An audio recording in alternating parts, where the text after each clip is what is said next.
Bom, pessoal, hoje no nosso encontro do bate-papo com a autora, a gente vai receber a Juliana Belo Diniz. Ela é psiquiatra e psicanalista, formada em medicina pela Universidade de São Paulo, fez residência em psiquiatria e obteve os títulos de doutorado e pós-doutorado pela mesma instituição. É especialista em pesquisa clínica pela Universidade de Harvard. Atualmente é assistente no Serviço de Psicoterapia do IPQ, Hospital das Clínicas da USP. Além de sua atuação como pesquisadora, tem mais de 20 anos de experiência clínica e é autora de O que os Psiquiatras Não Te Contam, publicado pela editora Fosca. Seja muito bem-vinda, Juliana. Muito obrigada por aceitar o convite. Bom, eu que agradeço o convite, é um prazer estar aqui com vocês nessa noite de quinta-feira. Imagino que em muitos climas, né? Aqui em São Paulo está super frio, mas imagino que temos pessoas aí de todos os climas. E fiquei muito feliz de saber que a Thaís estava me contando, né, que ela gostou muito do livro, que foi por onde ela conheceu o meu trabalho. E fico muito feliz em saber que muitas pessoas se identifiquem com esse livro. É, Ele foi escrito para público geral, mas, para minha grata surpresa, os profissionais de saúde que trabalham, né, em ramos da saúde mental, se sentiram muitas vezes, identificados com o conteúdo do livro, principalmente por conta da experiência clínica, e também as pessoas que trabalham na área da educação, né? Não sei se tem alguém aqui desse ramo, mas me parece que a interação entre a psiquiatria e a área da educação, com a questão do poder dos diagnósticos e do efeito deles, né, sobre as condutas escolares, é uma coisa que está criando muita atenção e muita gente se identificou aí com o livro por conta disso. Então, fico muito feliz em saber que tem todo esse público. É um prazer estar aqui falando com vocês. E eu vou começar fazendo uma breve descrição do livro, para quem não tiver tanta familiaridade, né, conhecer um pouco quais são os tópicos, para poder ir preparando aí perguntas, mas acho que a gente pode fazer algo bem no estilo conversa, né? Então, podem perguntar, fiquem à vontade, para a gente puxando esses temas. Então, esse livro, O que os Psiquiatras Não Te Contam, é um livro, é o meu primeiro livro, né, para público geral, e ele é uma declaração de amor à psiquiatria, e ele é um resumo da minha experiência ali, enquanto psiquiatra, neurocientista e psicanalista. E como é que eu consegui ter essas três formações, né? Como é que isso foi possível? Quando eu entrei na faculdade de medicina, eu entrei em 98. Eu comecei logo de cara a trabalhar com pesquisa e fui trabalhar com um grupo de neurocientistas. Então, muito cedo eu entrei nessa vida, né, das neurociências. Então, quando eu terminei a faculdade, fui para a residência de psiquiatria, eu já tinha uma boa carga científica. E aí, na residência de psiquiatria, eu rapidamente me dei conta que a minha carga científica não dava conta, né, da clínica. A clínica é muito maior que isso.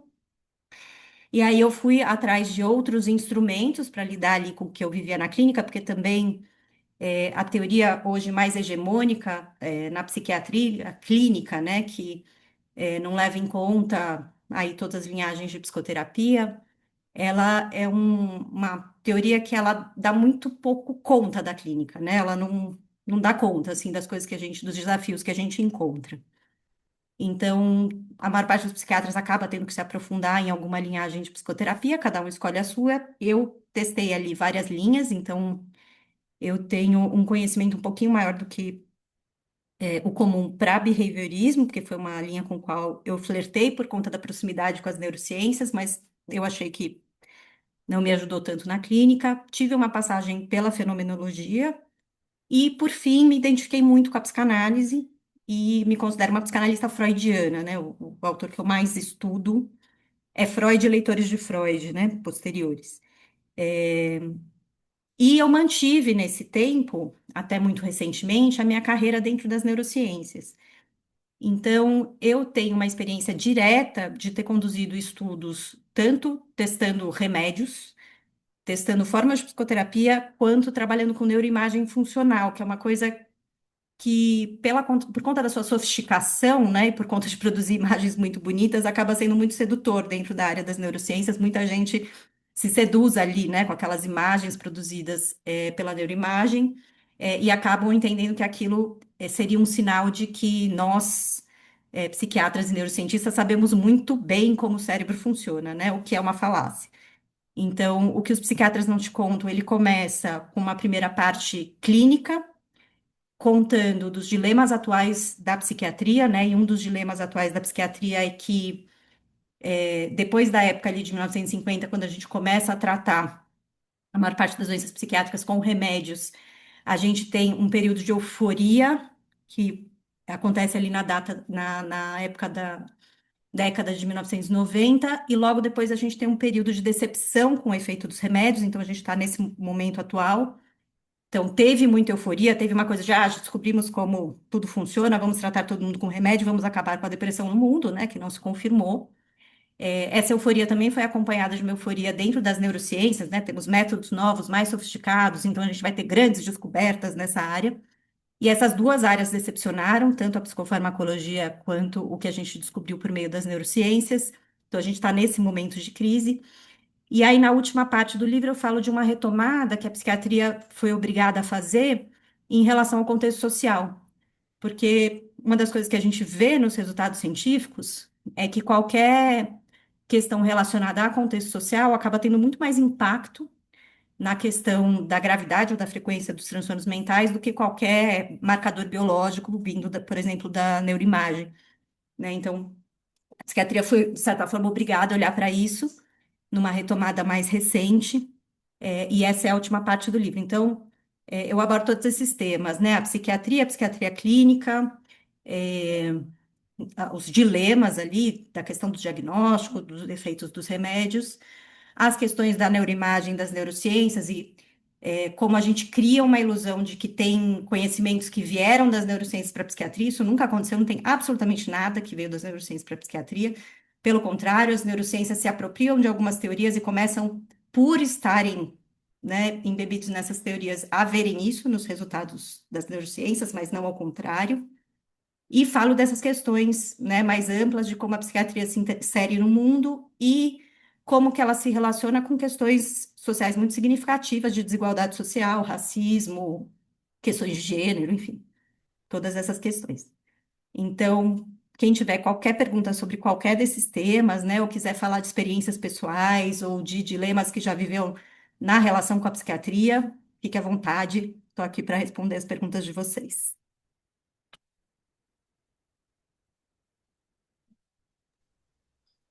Gente, vocês podem perguntar no chat ou quem quiser levantar a mão para a gente fazer uma ordem, ou já abrir o microfone, vocês ficam à vontade.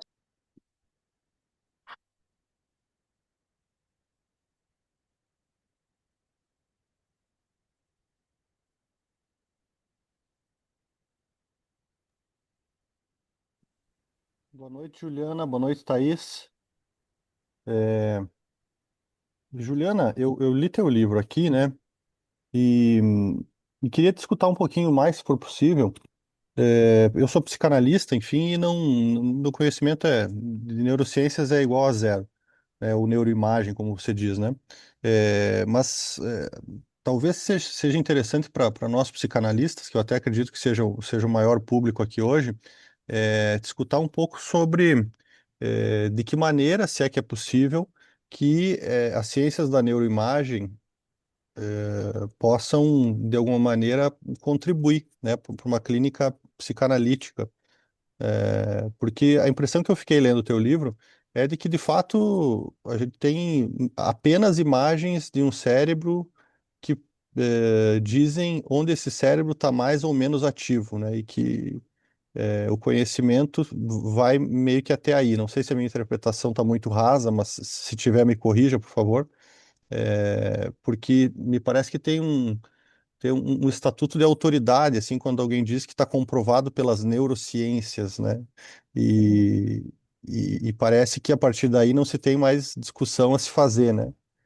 E aí, quando a gente lê teu livro, pelo menos foi essa a minha impressão, é de que isso é tão somente uma imagem que mostra onde o cérebro está funcionando mais ou menos. Enfim, então é mais ou menos nessa direção que eu queria te escutar. Obrigado. Ótima pergunta, Paulo. Obrigada pela introdução, porque acho que é um tema que eu posso contribuir bastante, né? Inclusive, eu estava até comentando com a Thaís mais cedo que, apesar de eu ser psicanalista, tenho uma grande paixão pela psicanálise, sou uma estudiosa dos textos freudianos, eu não quis me colocar em primeiro lugar como psicanalista quando eu escrevi esse livro, então os psicanalistas percebem que eu sou psicanalista, mas isso não está tão claro, né? exatamente porque eu não queria perder o público que vai ter alguma questão com a psicanálise, né? Que vai falar, mais um psicanalista falando aí de neurociência sem saber do que está falando. Eu quis me colocar primeiro como neurocientista, para mostrar que eu estou fazendo uma crítica de dentro, né? De alguém que conduziu estudos, eu conduzi estudos dentro da ressonância magnética, né? Eu sei exatamente o que acontece ali. E também me chamou muito a atenção na interação com os psicanalistas, que alguns psicanalistas são muito deslumbrados com as neurociências. Então, assim, eu sou marcadamente contrária em posição ao Mark Solms, que é né, o inventor da alcunha neuropsicanálise. Eu acho que ele está totalmente equivocado. E eu acho que ele é um psicanalista muito deslumbrado, né? Ele diz que ele é neuropsicólogo e psicanalista, e eu acho que ele tem uma visão muito deslumbrada, assim, desse mundo neuro, porque ele tem essa ideia, né, de que as neurociências podem contribuir para a psicanálise, e eu acho que no atual estado das coisas é muito pelo contrário, né? A psicanálise contribui com teorias para as neurociências, mas eu não vejo absolutamente nada nas histórias das neurociências que tenha contribuído para a psicanálise. E o problema não é uma falta de vontade, né, uma falta de empenho dos neurocientistas, pelo contrário, mas isso tem a ver com a gente não conhecer coisas muito, muito, muito básicas sobre como o cérebro funciona. A gente não conhece, por exemplo, o que que é a informação para o cérebro. A gente sabe, por exemplo, que informação no computador é um bit, né? E a gente tem uma unidade, um bit. No cérebro, eu sei lá o que é a informação. Eu não sei como ela é registrada, eu não sei se ela tem uma unidade. Se ela tiver uma unidade, eu não sei o que que é essa unidade, qual que é a menor unidade de informação, né, que o cérebro consegue armazenar. E eu sei, né, assim como todos os neurocientistas sabem, que tem algo muito peculiar sobre como o cérebro funciona, que, pelo menos na maior parte do tempo, não é compatível com o pensamento algorítmico computacional. Apesar de muita gente fazer essas analogias entre o funcionamento cerebral e o funcionamento algorítmico, elas só funcionam em coisas muito específicas. Então, até funciona para leitura de imagem, é, pelo lobo occipital, quando ele recebe a informação da retina, mas não funciona para quase nenhuma outra atividade dentro do cérebro. Então, não dá para fazer essa analogia.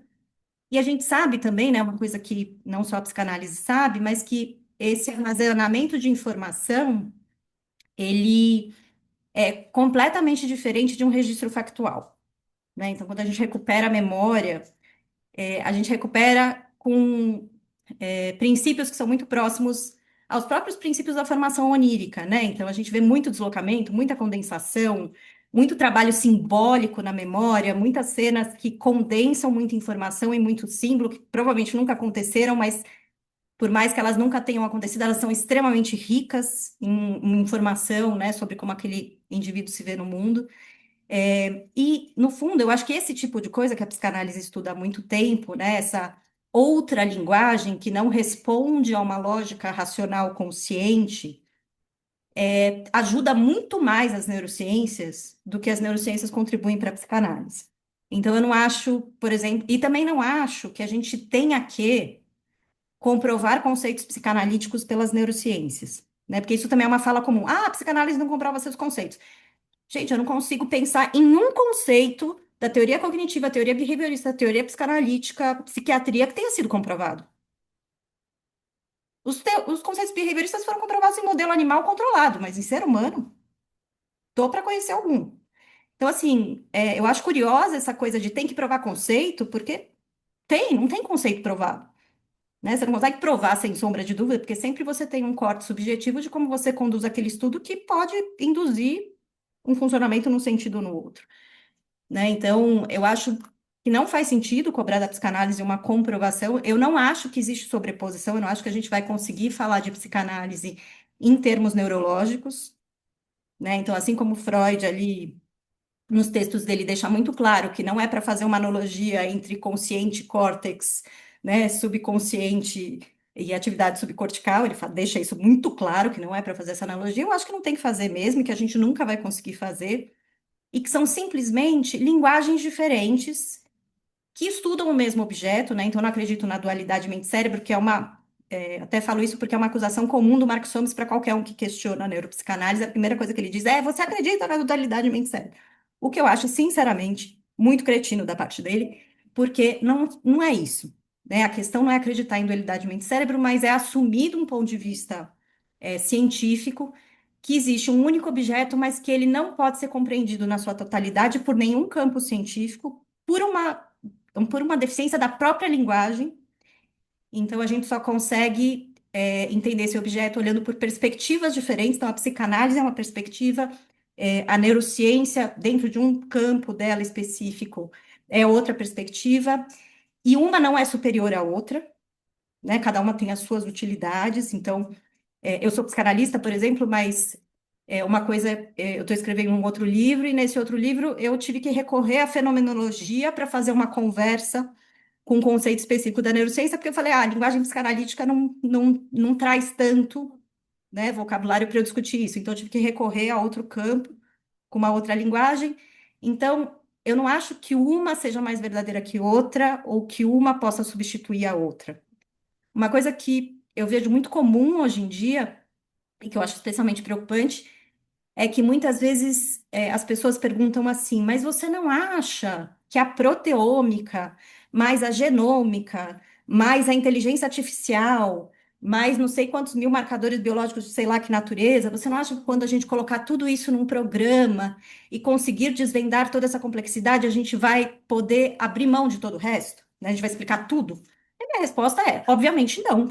Porque para mim é muito claro, e essa é a minha visão enquanto cientista, de que nenhum campo científico vai excluir todos os outros. Isso não existe, por uma limitação da linguagem mesmo, né? Cada campo cria uma linguagem própria e nenhum campo vai conseguir condensar todos os outros ou resolver todos os outros. Claro que a ciência é viva, então tem campos que crescem, campos que diminuem, que desaparecem e se criam novos, mas esse é um movimento orgânico que não envolve a criação de uma única verdade que substitui todas as outras, né? Então, isso eu não acredito, é uma grande preocupação minha deixar muito claro que eu não acho que as neurociências vão ter esse poder, apesar de achar que elas são muito interessantes e podem ter descobertas muito importantes, mas eu não acredito na explicação de uma linguagem pela outra.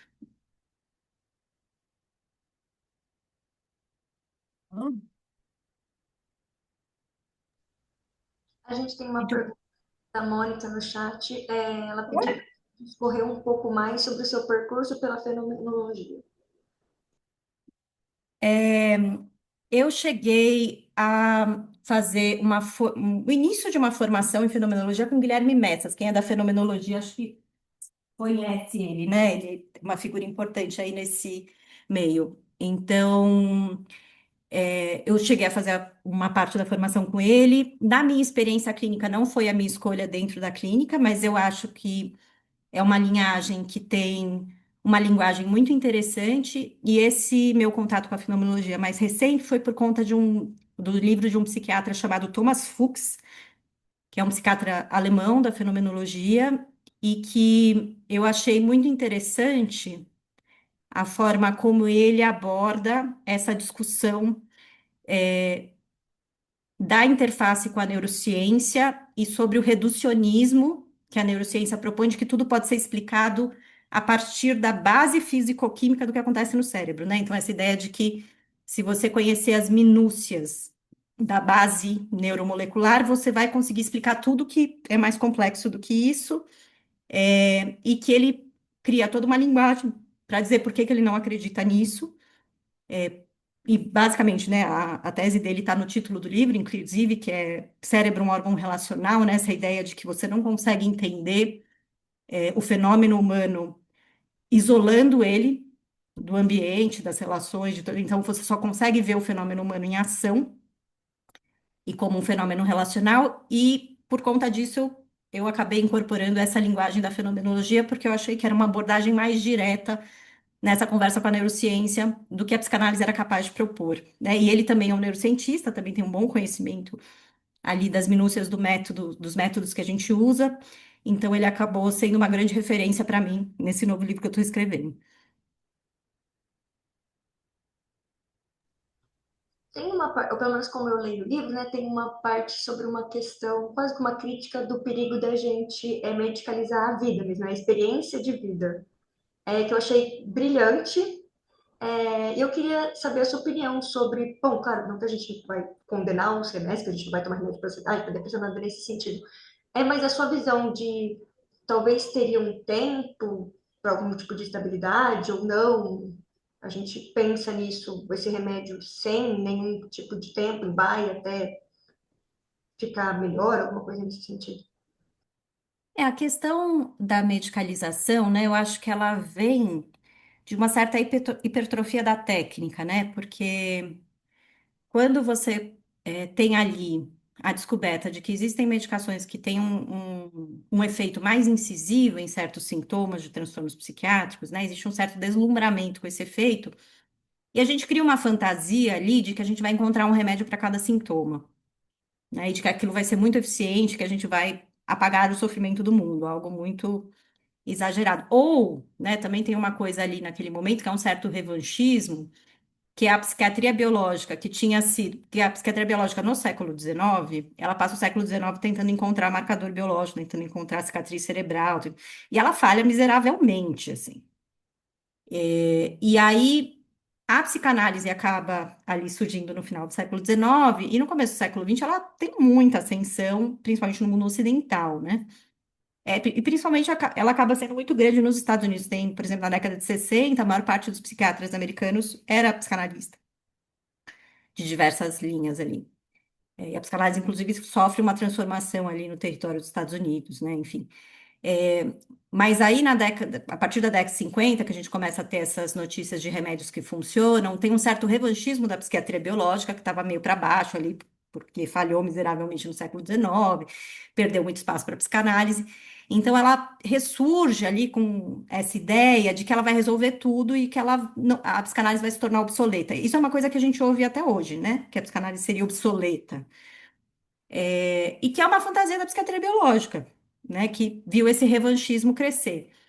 E aí se soma isso ao efeito dos remédios, se soma a questão dos métodos de neuroimagem, de neurociência, ou até de eletroencefalograma, que ficam mais sofisticados, né? Então, eles meio que criam esse cenário em que eles estão esperando grandes descobertas das neurociências que vão levar a remédios extremamente eficientes e que a psiquiatria vai virar isso, né? Vai virar uma grande prescrição de remédios extremamente eficientes. Isso não se comprova, a gente não demora muito para perceber que isso é uma grande ilusão.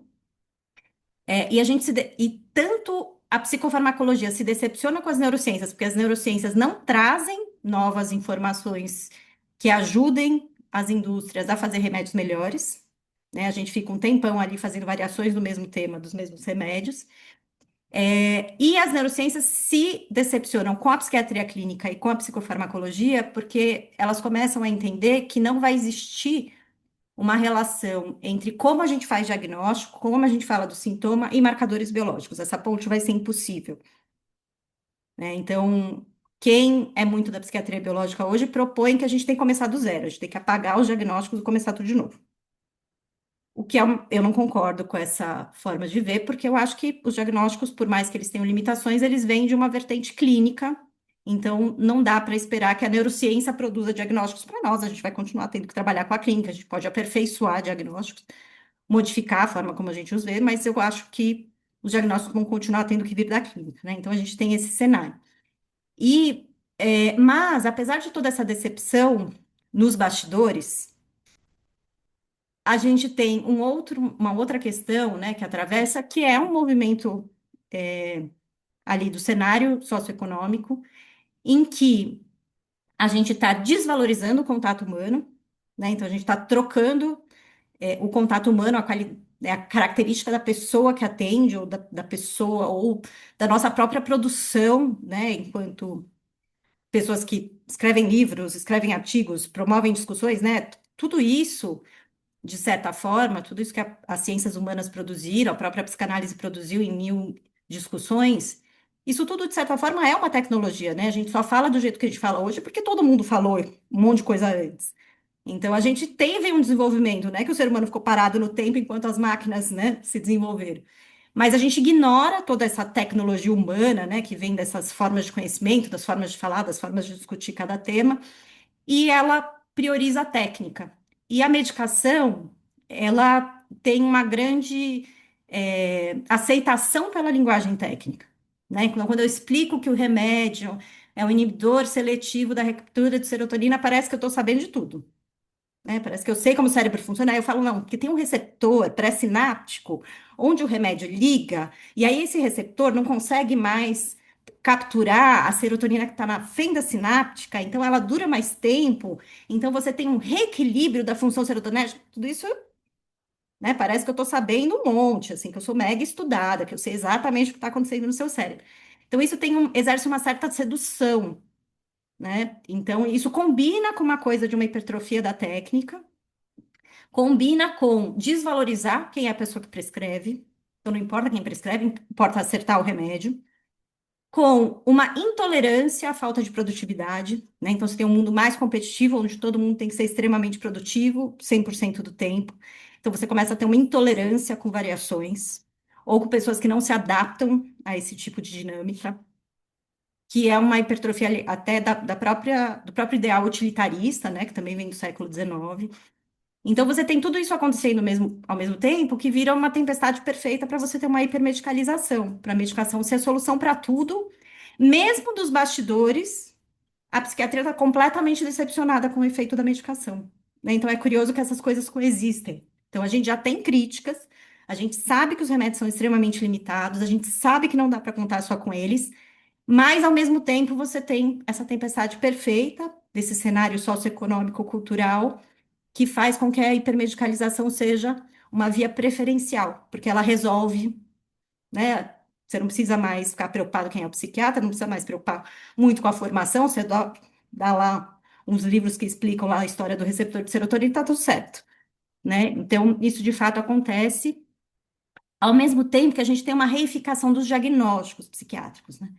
Os diagnósticos psiquiátricos, assim, qualquer psiquiatra razoável sabe da limitação. E qualquer psiquiatra razoável com um mínimo de conhecimento histórico sabe do quanto os diagnósticos mudam, né? E como eles têm relação com as pessoas que estão ali atuando na formulação dos DSMs ao longo do tempo, né? Então, história que eu sempre conto, eu falo, gente, o déficit de atenção é o déficit de atenção hoje porque o cara que queria transformar o bipolar em espectro morreu.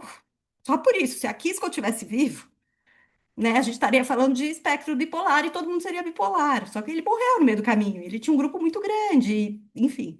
E a coisa se diluiu e outras pessoas assumiram esse posto e acabou virando espectro autista, espectro de déficit de atenção, mas poderia ser outro, né? Então, eu não estou falando contra os diagnósticos, eu acho que eles têm uma função, não acho que a gente pode jogar ali fora, mas, ao mesmo tempo, a gente tem que ter essa consciência de que eles não são verdades concretas, eles não são um achado no cérebro, né? Eles não são nada, eles são uma forma da gente se comunicar que ajuda os psiquiatras clínicos a ligarem certos sintomas a certos remédios, e é isso, né? Eles não são muito mais que isso.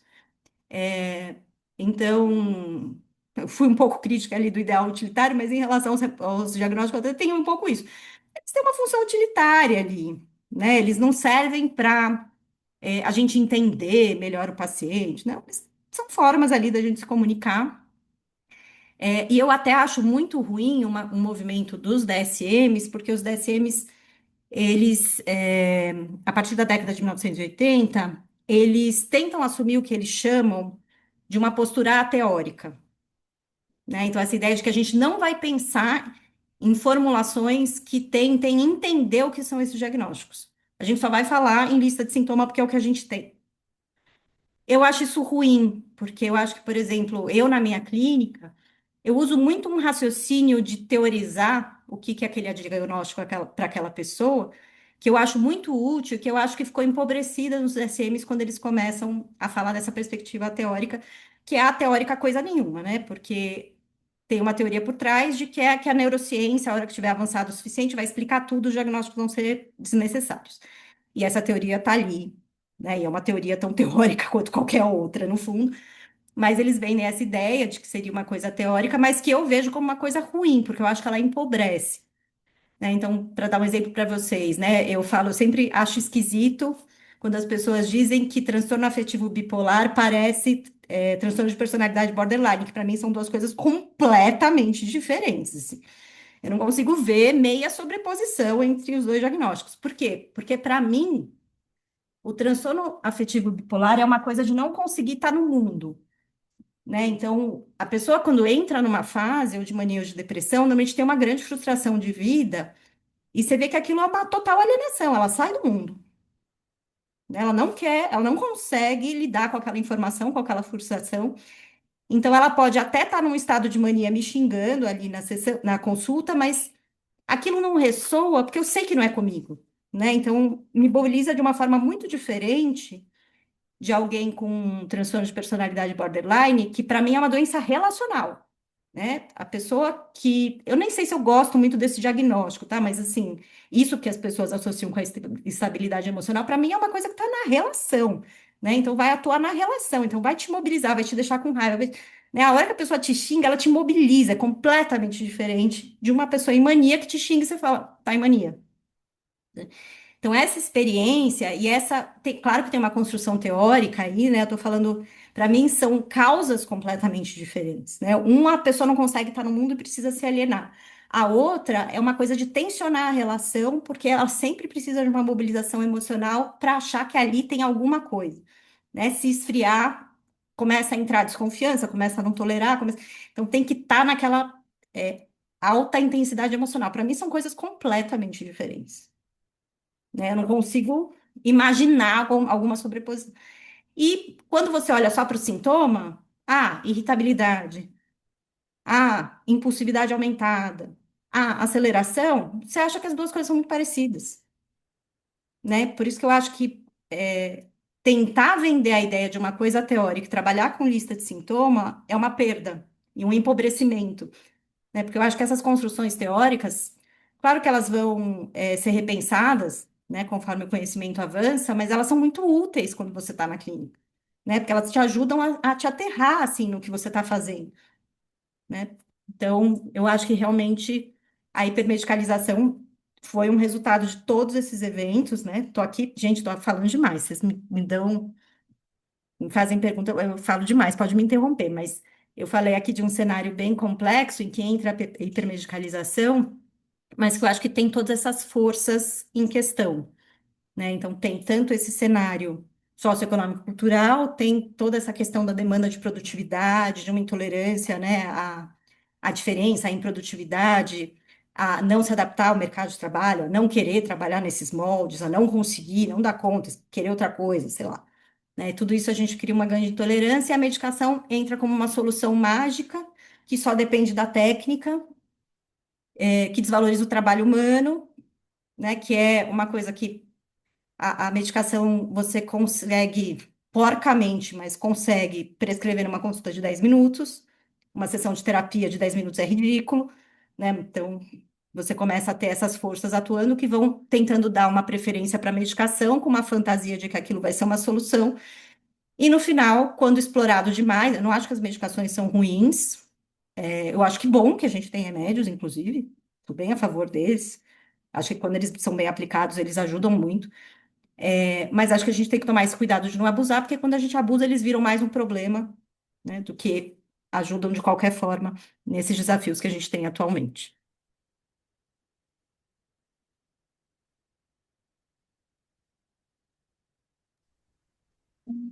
Perguntar, Vitor.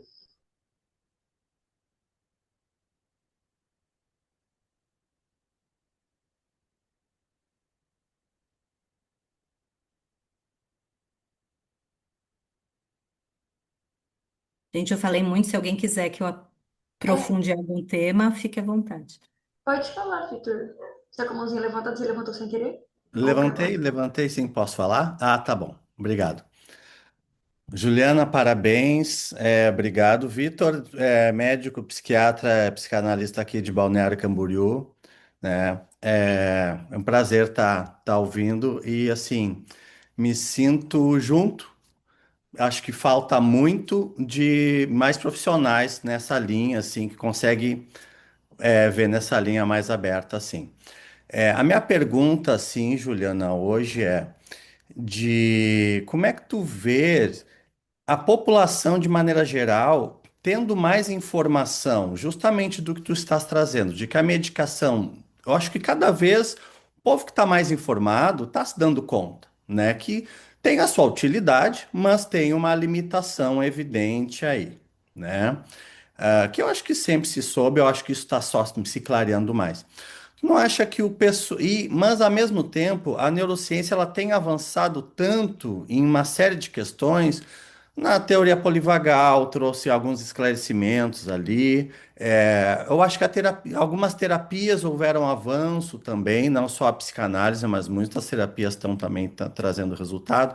Não acho que o pessoal está começando a entender um pouco melhor como é que funciona isso de autocuidado, de entender, de querer realmente olhar um pouco mais para dentro, assim, ou tu acha que a tendência, a pergunta é essa, se a tendência tu acha que ainda está nessa hipermedicalização? E só complementando, porque eu ouvi um movimento sobre, e quero entender como é que é o teu ponto de vista, sobre a psiquiatria do estilo de vida, que também visa sobre a desprescrição, né, e algumas outras questões. Não sei se tu podes falar um pouquinho, não sei se está dentro do que tu queres falar, do que tu pode falar também. Obrigado. Olha, Vitor, assim, você traz muitas perguntas interessantes, eu acho que são vários pontos interessantes. Eu não consigo falar cientificamente das tendências, né? Não tenho ideia do que está mais circulando. O que eu posso te falar do que eu observo, assim, eu acho que tem muita gente que pensa mais profundamente, mas a própria forma como, por exemplo, as redes sociais funcionam favorece com que pessoas que falam de uma forma mais prescritiva, mais simplificada, e que oferecem mais soluções mágicas, né? E que tem essa aura de eu sei muito bem do que eu estou falando, e qualquer um que discordar de mim, na verdade, está profundamente equivocado. Eu acho que essas figuras acabam tendo muita ascensão nas redes e acabam fazendo muito barulho. E às vezes é difícil a gente dialogar com quem foi doutrinado nesse lugar. Eu vou te dizer que às vezes eu até desisto. Assim, tem níveis de doutrinação que eu desisto de conversar, assim, eu perco a paciência, porque eu acho que acaba sendo uma doutrinação mesmo, né? A pessoa tem tanta certeza, mas ela tem tanta certeza, e ela faz lá o desenho do receptor e fica falando serotonina, que parece que eu sou uma grande idiota, né? Discordando ali de como assim você está descontando dessa coisa concreta que é um receptor. Então, eu acho que isso ainda é muito grande, e eu acho que isso também é muito grande nesses grupos, né? Que por questões ali até culturais buscam uma coisa de uma produtividade sobre-humana. Então, hoje a gente está falando de remédio psiquiátrico, mas hoje, por exemplo, uma grande tendência é o uso desses agonistas de GLP-1, né, que são medicações que surgiram para questões endocrinológicas, metabólicas, mas que têm vários efeitos, outros efeitos, e que eu falo que a tendência que eu acho mais assustadora hoje é a combinação de Monjaro com Venvance, né, porque aí a pessoa vira uma máquina de produzir. Ela não come, ela não pensa em comida, ela não tem vontade de beber, de sair, de ir pra fá, de nada. E ela tem ali uma energia de uma produtividade extrema e ela fica lá que nem uma máquina. Eu acho isso uma loucura, gente. Eu acho essa a pior tendência. E isso existe, né? Porque é muito tentador. E a gente explicar, né? Eu, por exemplo, é difícil a gente falar contra os agonistas de GLP-1 e acho ótimo que eles existam, porque tem pessoas com quadros super graves que se beneficiam muito e acho que são doenças difíceis de tratar, então acho que eles têm que existir mesmo.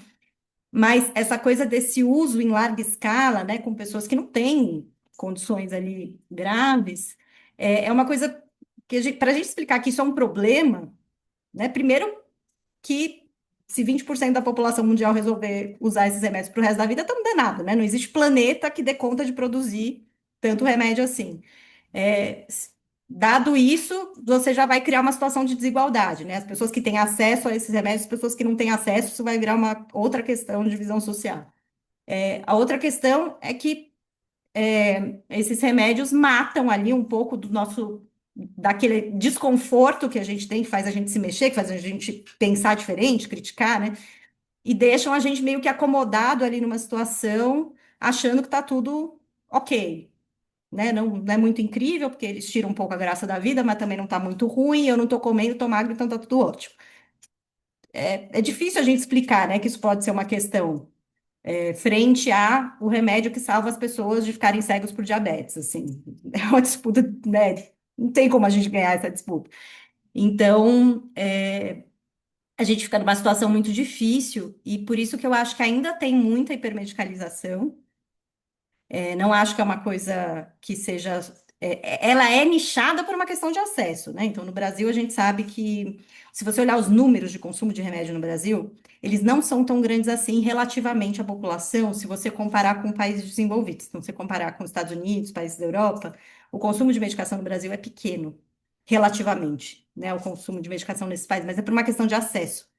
E a gente vê isso claramente, os estudos, é difícil fazer estudo epidemiológico disso, mas os estudos que existem mostram que claramente as pessoas que consomem mais remédio estão nos grandes centros urbanos. A hora que você se distancia do centro urbano e diminui a densidade de médicos, você diminui a quantidade de pessoas que tomam medicação. Então, claramente é um efeito, né, ali do acesso. Então, a gente não tem esse problema aqui em larga escala, a gente tem esse problema mais nichado, mas eu acho que a gente tem muito ainda esse jeito de pensar, né, da medicação como uma solução para resolver um problema de produtividade. E a questão do estilo de vida, eu sou meio crítica, tá? Eu vou te dizer por quê. Porque eu acho que eles ignoram os problemas sociais.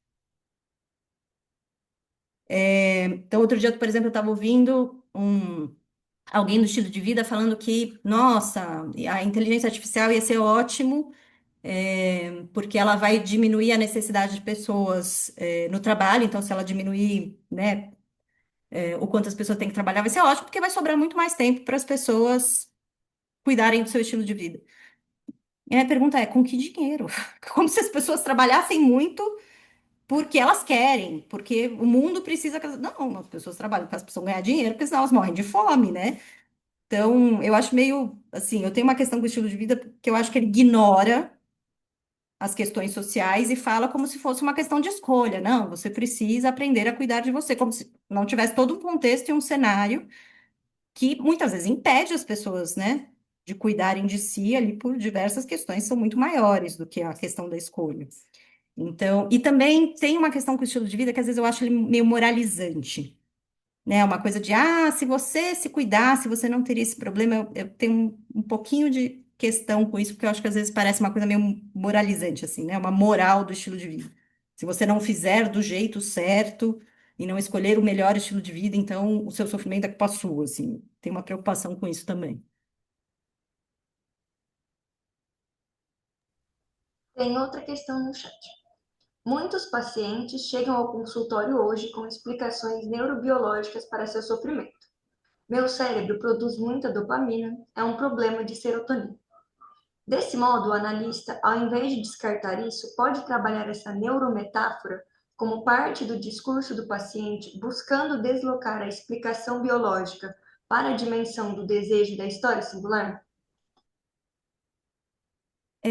Acho que sem dúvida, assim, né? Eu acho que quando um paciente chega com um diagnóstico, né? Eu sou autista, eu tenho déficit de atenção, eu tenho um desequilíbrio químico, o que quer que seja, eu não acho que o nosso papel é corrigir o paciente, né? Falar, não, não veja bem, não acho que é o nosso papel. Nem como analista, nem como psiquiatra. É, e é claro que eu acho que quando a gente abre uma escuta ativa, a gente vai encontrando outras coisas que podem garantir uma abertura em que talvez a gente nem tenha que abordar essa questão diretamente, né? Então, muitas vezes eu vejo que ela se desfaz por si só, assim, só com o processo de escuta, da pessoa começar a falar da vida, e aí a questão do diagnóstico fica secundária ali, desaparece, nem vira uma questão. Mas, às vezes, esse discurso, como muitos de vocês devem ter a experiência, serve como resistência e serve como um ataque à psicanálise, que é uma outra preocupação. E também, eu sempre gosto de deixar isso nítido, que eu tenho uma experiência grande com ensaio clínico controlado de teste de remédio e terapia. E eu acho criminoso isso que se faz, do uso do discurso da ideia de base em evidência, né? Eu acho criminoso o que se faz, assim, em relação a isso. Porque, na minha experiência, assim, eu tenho uma experiência direta, eu conduzi estudos diretamente com esses temas. A forma como a gente faz esses testes é extremamente limitada. Ela é extremamente necessária, porque senão seria a festa da uva da indústria farmacêutica. Então, foi muito importante a gente desenvolver esses métodos. Mas fora regular a indústria farmacêutica, a interação que esse tipo de estudo tem com a clínica é muito superficial, assim. Então, a gente precisa desses estudos, a gente precisa desse tipo de informação, mas ele traz muito pouco para a clínica. A clínica é muito maior do que esse tipo de coisa, né? Do que esse tipo de evidência. Por isso que eu acho criminoso essa coisa, né? Desse baseado em evidência, como se tudo tivesse que vir desse tipo de estudo. Porque se você trabalhar com isso, só trabalhar com estudo bem feito, ferrou, assim. Você não sabe o que fazer em 99% das pessoas que te procuram, porque você não vai ter evidência para isso. Se você for muito rigoroso, né? Na forma como você avalia esse tipo de evidência. Então, eu acho criminoso isso, primeiro porque vem de uma ilusão, né? Como se a gente tivesse grandes evidências para um monte de coisa que a gente não tem. Ignora o quanto as evidências são atravessadas por pressões culturais e políticas, muito atravessadas cada vez mais, né? O mundo foi ficando um lugar mais complexo e essas coisas ficaram mais embrincadas. Então, hoje, a gente tem questões políticas na ciência que são tão grandes que quando surge um hype, a gente não consegue desfazer o hype, porque ele fica tão forte, ele vai ficando politicamente tão poderoso que você começa a não ter voz dissidente mais, porque ninguém mais consegue publicar um artigo de dissidência de tão forte que está o hype. Isso está acontecendo, por exemplo, com o psicodélico. O psicodélico pode ser ótimo em algumas circunstâncias, não duvido, mas está um hype tão generalizado e ele entrou na política agora como uma solução para as dependências químicas de uma forma tão forte que vai ficar impossível a gente negar o efeito disso para qualquer coisa, né? Vai virar a solução de todos os problemas. E a gente está vendo isso se formar e não tem o que fazer, porque voz dissidente está sendo acusada de ser moralista. E não, e veja, não vejo problema nenhum em usar psicodélico. A minha questão é que eu tenho certeza absoluta que eles não vão ser uma revolução terapêutica, eles vão ser mais uma alternativa, né? E mais uma alternativa legal, a gente precisa de alternativas, que legal que a gente tem, mas revolução terapêutica, fim do sofrimento do mundo, não vai ser. Resolução da dependência química, muito menos, né? A gente está falando de um fenômeno extremamente complexo, com raízes sociais extremamente profundas, não é uma substância que vai resolver o problema. Então, eu acho que essa forma como a gente fala de evidências, ela é criminosa porque ela esconde todos esses aspectos, né? Então, e como eu sou de dentro desse tipo de campo, né, e trabalhei diretamente com isso, eu posso falar que é muito limitado o que a gente consegue responder com esse tipo de estudo.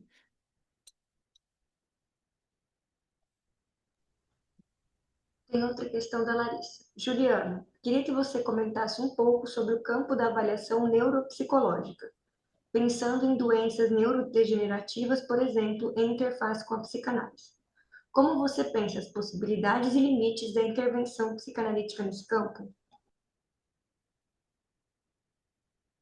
Olha, eu acho que a psicanálise, ela traz um arcabouço, assim, de como a gente escuta e da possibilidade de abrir outras formas, né, de enxergar, de interpretação, que ela pode ter seu valor, sim, nas doenças neurodegenerativas. Vejo o valor.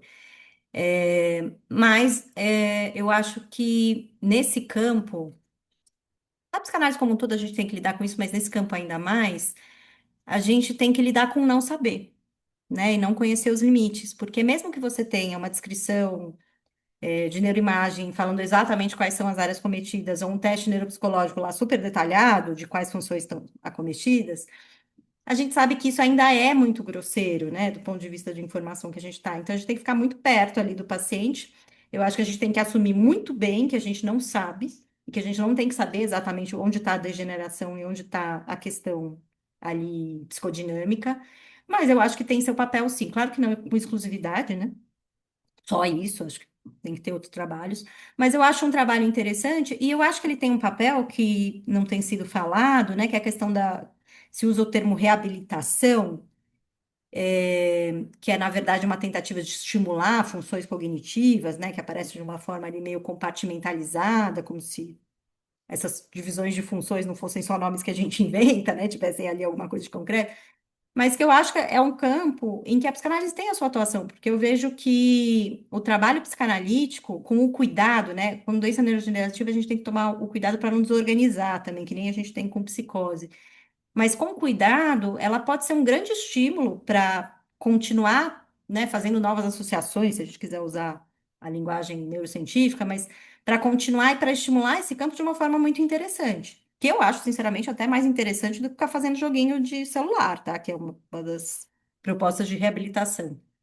E a pergunta também incluiu a parte da neuropsicologia, e assim, a neuropsicologia é um campo gigantesco, com mil vertentes, e eu tenho algumas pessoas que eu indico, né, para fazerem avaliação neuropsicológica, que me trazem, assim, umas perspectivas muito interessantes e que fazem uma correlação entre função ali e questões psicodinâmicas, e me trazem uma abertura, e são discussões ricas que eu adoro.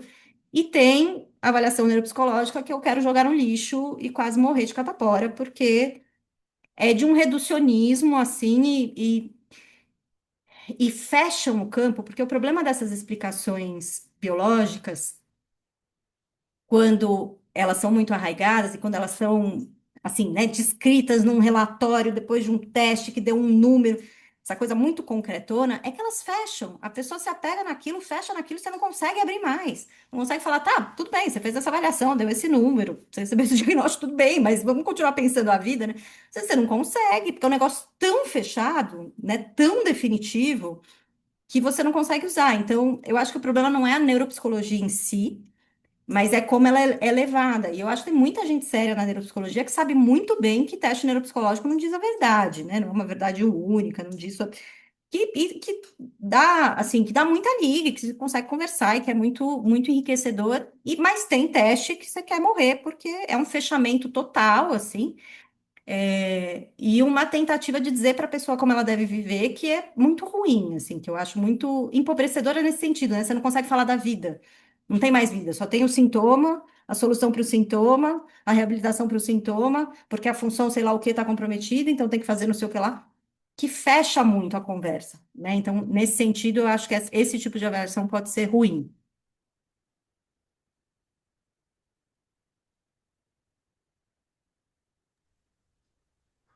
Hoje eu vou fazer uma de novo. A gente acaba escutando, né, psiquiatra daqui, psiquiatra de lá, e, bom, eu pelo menos não tenho nenhum conhecimento médico na área, acabo, a gente fica meio, às vezes, bom, parece que é de confiança, isso parece que também me convenceu. Eu já escutei psiquiatras falando que, bom, claro que não no sentido extremo, tá, mas uma ansiedade quase como, uma ansiedade um pouco mais acentuada, mas quase como uma ansiedade da vida, assim, que a medicação seria necessária enquanto isso não passasse. E eu já vi psiquiatras que dizem, bom, se é um período mais agudo, a gente pensa em X tempo, isso tem que ser reavaliado, e bom, no sentido de que o objetivo seria que essa medicação saísse como objetivo do tratamento, e não fica tomando até que um dia melhore, ou se não melhorar, continua tomando. O que que você pensa sobre isso? Olha, eu acho que existem algumas situações onde realmente existe um benefício do uso crônico de medicação, tá? Então, eu não sou totalmente contrária. É, assim, alguns casos que eu acho que realmente, por exemplo, transtorno obsessivo compulsivo muito grave, em que as pessoas são completamente paralisadas pelos sintomas e às vezes elas precisam do remédio até para conseguir fazer terapia, porque senão a vida fica tão em torno do ritual que você não consegue nem sair de casa, né? Então, as pessoas que têm esse nível de gravidade, por exemplo, são pessoas que eu acho que vão tomar remédio para o resto da vida, provavelmente, e vão se beneficiar, né? Mas são quadros muito extremos, né? Uma coisa reativa, eu acho que muitas vezes a gente pode tirar remédio, sim.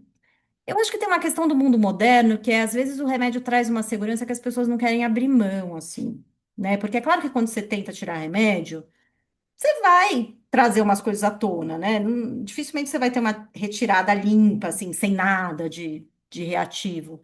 Então, eu vejo que às vezes é difícil a gente tirar porque as pessoas ficam muito inseguras, né, nessa turbulência aí da retirada e acabam voltando atrás, né? E falando, eu prefiro ficar com remédio do que então, às vezes é um trabalho difícil ali de negociação. Então, eu vejo, por exemplo, eu tenho muitos pacientes que eu fico negociando, assim, né? Então, não consegui tirar agora, vamos esperar 6 meses, a gente tenta de novo. Esperar 6 meses, e a pessoa tá ficando ali com remédio. E às vezes a pessoa chega para mim e fala, ó, eu não quero mais tentar tirar, todas as tentativas foram ruins, não quero mais. Tá bom, né? Também é uma escolha pessoal. Agora, tem algumas regras, a psiquiatria é cheia das regras, né? Tem algumas regras que eu acho que desconsideram a subjetividade, são complicadas, né? Então, uma das regras é, se você teve pelo menos 2 episódios depressivos, você não pode mais parar de tomar antidepressivo. É uma regra escrita em livro, carimbado, uma regra clara. Eu acho que não faz sentido, né, a regra de que qualquer diagnóstico de transtorno bipolar invariavelmente leva a remédio pro resto da vida. Bom, às vezes a gente revê o diagnóstico bipolar, às vezes as pessoas têm um quadro maniforme, né, que parece uma mania, mas que aí depois de um tempo você se dá conta que foi meio reativo, que dá para você arriscar, né? Que talvez a pessoa nunca mais venha a ter uma mania na vida, foi ali um momento de vida, enfim. Claro que tudo isso com muito cuidado, né? E são análises muito individuais, assim, é muito difícil generalizar esse tipo de coisa. Então eu acho que tem, assim, umas certas regras, né, que forçam a barra no uso de medicação contínua que são exageradas, mas também acho que existem situações onde a gente não consegue tirar mesmo e para a pessoa o melhor vai ser continuar com o remédio, tá? Eu acho que não dá para excluir totalmente esses quadros. Pode perguntar, Paulo. Tenho direito a duas ou já é demais? Tá. É, Juliana, queria te perguntar também, eu dou aula na curso de psicologia aqui de graduação, né? E vira e mexe, eu escuto assim uma certa ideia, né? Eu não vou dizer generalizada, mas uma ideia recorrente entre o pessoal da psicologia, de modo geral, que uma boa postura clínica é você ter um conhecimento de várias técnicas clínicas, né? E diante de um determinado paciente, conseguir usar uma ou outra para aquele determinado tipo de situação clínica, para um determinado tipo de sintoma. Sempre torci muito o nariz para esse tipo de comentário, porque talvez um pouco por conta da minha formação lacaniana, né? A Thaís é minha colega nos grupos da Michelle, então a gente é muito, às vezes, até dogmático, assim, né? Fazendo uma aposta clínica baseada na teoria psicanalítica lacaniana, que tem uma clínica estrutural muito marcada, enfim, né? Mas queria te perguntar porque sempre achei, né, falei torcer o nariz, sempre achei que isso ficava muito arbitrário, assim, né? Então eu vou arbitrariamente ver assim e a aposta clínica viraria um certo feeling, uma certa intuição que eu acho sempre muito perigoso. Então, né, considerando essa tua formação assim múltipla, né, tanto da psicanálise, que passou pela fenomenologia, você é psiquiatra também, como é que você vê essa ideia de se fazer um sincretismo eventualmente assim na clínica, né? Se você acha que isso pode dar bons frutos ou se isso pode ser arriscado. Olha, eu não acredito muito numa proposta holística, porque eu acho, por exemplo, eu sou psicanalista, né? Então eu falo, mesmo que eu não diga que eu sou psicanalista, psicanalistas percebem que eu sou psicanalista, mesmo que eu não cite Freud em nenhum momento, não cite nenhum psicanalista e tal. Por que isso? Porque você desenvolve um jeito de olhar, né? Que é de certa forma, como você faz associações ali, e que é muito difícil você transitar entre muitas opções. Eu que sou psiquiatra clínico e psicanalista na clínica, eu posso dizer que eu transito um pouco, né? Às vezes eu vou para um olhar psiquiátrico, às vezes eu vou para um olhar psicanalítico, dependendo da situação, eu consigo transitar. Mas ir muito além disso, né? Usar 5, 6, 7 linhas, acho meio difícil. Então, uma coisa muito holística, acho difícil, né, de um ser humano conseguir conceber, assim. Porque eu acho que a gente acaba estruturando algumas coisas a partir de linhas preferenciais. Por outro lado, eu acho que a diversidade é uma boa notícia, né? Então, eu sempre digo, eu sou psicanalista, mas não acho que a psicanálise salva o mundo, não. Muito pelo contrário, eu acho que a psicanálise tem seu espaço, é uma excelente interlocutora com as ciências humanas, acho que com a antropologia, com a filosofia, com a sociologia, a psicanálise arrasa, assim, como interlocutora, acho que a gente vai muito bem. Acho que a gente tem uma atuação clínica super importante para muitas pessoas, acho que mesmo no contexto social, né, a psicanálise tem se aberto para isso, de certa forma, voltando para suas origens, né, porque ela nasceu também como uma crítica social, então eu acho que tudo isso é muito interessante, mas não acho que a psicanálise salva todo mundo, não. E acho que tem pessoas que não vão se adaptar, não vão gostar, não vão querer, e tá tudo ótimo, porque existem outras linhagens que vão, né, que pode ser que a pessoa se identifique mais, então que ótimo que elas existem. Eu sou super a favor da diversidade. Essa questão das técnicas baseadas em sintoma, assim, eu também não acho ruim, porque eu vejo que algumas delas, né, às vezes a pessoa está muito paralisada por um sintoma e o conhecimento de uma técnica ou a experiência com uma técnica pode tirá-la daquela paralisia, não que vai ser uma transformação de vida, não que vai resolver o problema, mas às vezes pontualmente tem um efeito. Mas eu tenho uma questão, porque muito dessa ideia de uma técnica para cada sintoma vem de um ramo do behaviorismo que chama DBT, que é aquela Dialectical Behavior Therapy. E os próprios behavioristas acham a DBT muito dura, muito rígida, então existem outras linhagens behavioristas que pensam de uma forma diferente. Mas a DBT, ela cabe muito bem em ensaio clínico, então ela consegue se vender ali como uma coisa baseada em evidência, porque ela é muito boa ali na resposta sintomática, né, no sentido de adestrar o paciente a responder que melhorou do sintoma. Não acho que eles melhoram o sintoma de fato, mas acho que eles são muito bons, né, em produzir essa fala de melhora. E tem uma coisa que eles fazem que me incomoda profundamente, que eles dizem, eles acreditam, não é que eles acreditam, é uma crença, de que eles tratam 100% das pessoas que os procurarem, desde que eles saibam fazer uma hierarquia de sintoma e vão sintoma por sintoma com uma técnica específica para cada sintoma. E eles realmente, eles falam isso, gente, eles têm a crença que eles tratam 100% das pessoas e 100% dos sintomas. Eu acho isso da ordem da loucura, na minha opinião. Eu acho muito louco, assim. E eu tenho ojeriza a coisas totalitárias. Então, isso, assim, me deixa completamente assustada. E o que que acontece, né, com quem segue muito essa linha de pensamento? A hora que o paciente não melhora, a culpa é do paciente. E eles mandam o paciente embora, dizendo que o paciente não se esforçou. Bom, por um lado, que bom que eles mandam o paciente embora, porque aí ele tem a chance de procurar outra coisa. Mas, por outro, eu acho muito problemático. Né? Então, eu acho que a técnica, assim, se ela for entendida como uma abordagem específica do sintoma que pode funcionar ou não e que pode ajudar aquela pessoa no momento pontual, tá ótimo. Acho que super ok. Agora, como uma ideia de que sempre existirá a melhor técnica para tratar um tipo de sintoma e que a hora que a gente descobrir a melhor técnica, a gente vai poder abrir mão de todas as outras formas de pensar, todas as linhagens de psicoterapia e ficar só naquela técnica para aquele sintoma, isso eu já acho da ordem da loucura. Então, isso eu acho problemático.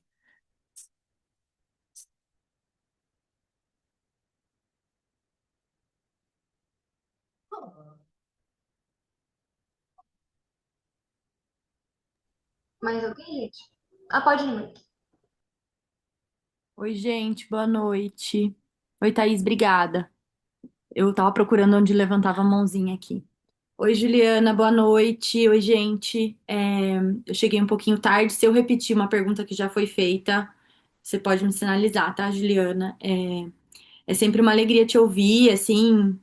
é, o livro, né, o seu livro trouxe muitas questões. Eu sou Maíra, sou psicóloga, sou doutoranda em psicologia, tô falando de São Paulo. É, eu trabalho com a psicologia do desenvolvimento e trabalho principalmente em relação à saúde emocional de pais e mães adotivos. E Uhum. muito antes de eu começar a pesquisa, a minha ideia era muito provar neurologicamente que a chegada de uma criança produz alterações neurológicas cerebrais na vida desses pais, né?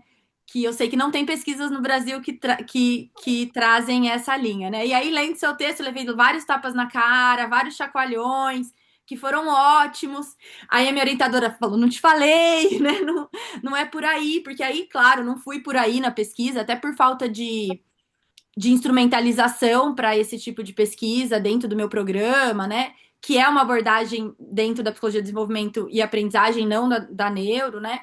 E aí, então, assim, um dos capítulos que mais conversaram comigo foi o capítulo de determinantes sociais, né? Eu queria que você falasse um pouco sobre isso. Tem uma parte até que você fala na questão de como que a gente pode, inclusive, utilizar de alguma forma. Cadê? A, a, as questões, as evidências neurológicas, enfim, até os testes, enfim, né, as avaliações psicológicas, enfim, as questões mais quantitativas, mas para propor intervenções. E aí uma questão que sempre ficou muito para mim, assim, queria que você falasse um pouco sobre isso, né, como que a gente pode, então, aproveitar esse conhecimento e o que já é produzido e pensar em produzir nessa interface, nessa né, inter-relação com os determinantes sociais, Na minha pesquisa, por exemplo, eu pesquiso saúde emocional, ansiedade, estresse, depressão e vínculos nas famílias adotivas, né? Mas então eu tenho né, instrumentos de avaliação psicológica, mas eu tenho entrevista, eu tenho intervenção, eu tenho toda a questão qualitativa, né? Mas eu fico sempre no receio também de não individualizar o sintoma. Né? Então, essa é uma questão que quando eu leio também as pesquisas sobre isso, as pesquisas nesse campo, vai muito assim do indivíduo, né? O estudo de caso em relação ao indivíduo. E aí, de novo, a gente vai. A solução é medicalizar, né? Diagnosticar o sintoma e falar, né? Você que não fez, como você falou agora nessa resposta anterior, né? Então, até como uma luz de pesquisa, assim, né? O que você enxerga a partir dessa tendência e, né, e como que a gente pode incluir essas questões dos determinantes sociais, né? A questão do racismo, a própria questão, né, das questões que envolvem a adoção, que aí estão permeadas no racismo, nas questões da maternidade de gênero, né? Porque eu também vejo as questões da maternidade sendo muito, essa mãe que não tá cuidando bem, essa mãe que não sabe como cuidar, né? E aí ninguém fala do pai, né? Tudo bem, mas fica muito individualizada a experiência da maternidade. E assim, eu não quero fazer pesquisa que corrobore com isso. E aí, depois de ler seu livro, eu fui lá caçar na minha tese de doutorado. Vai, pelo amor de Deus, todo mundo leia e veja se não está sendo biologicista nesse sentido, né? Então, eu compartilhar um pouquinho, assim, como que me pegou e agradecer também Sim. pelo seu trabalho. Você trouxe ótimas questões, Maíra. Deixa eu ver se eu só organizar aqui meu pensamento para não esquecer de nenhuma delas.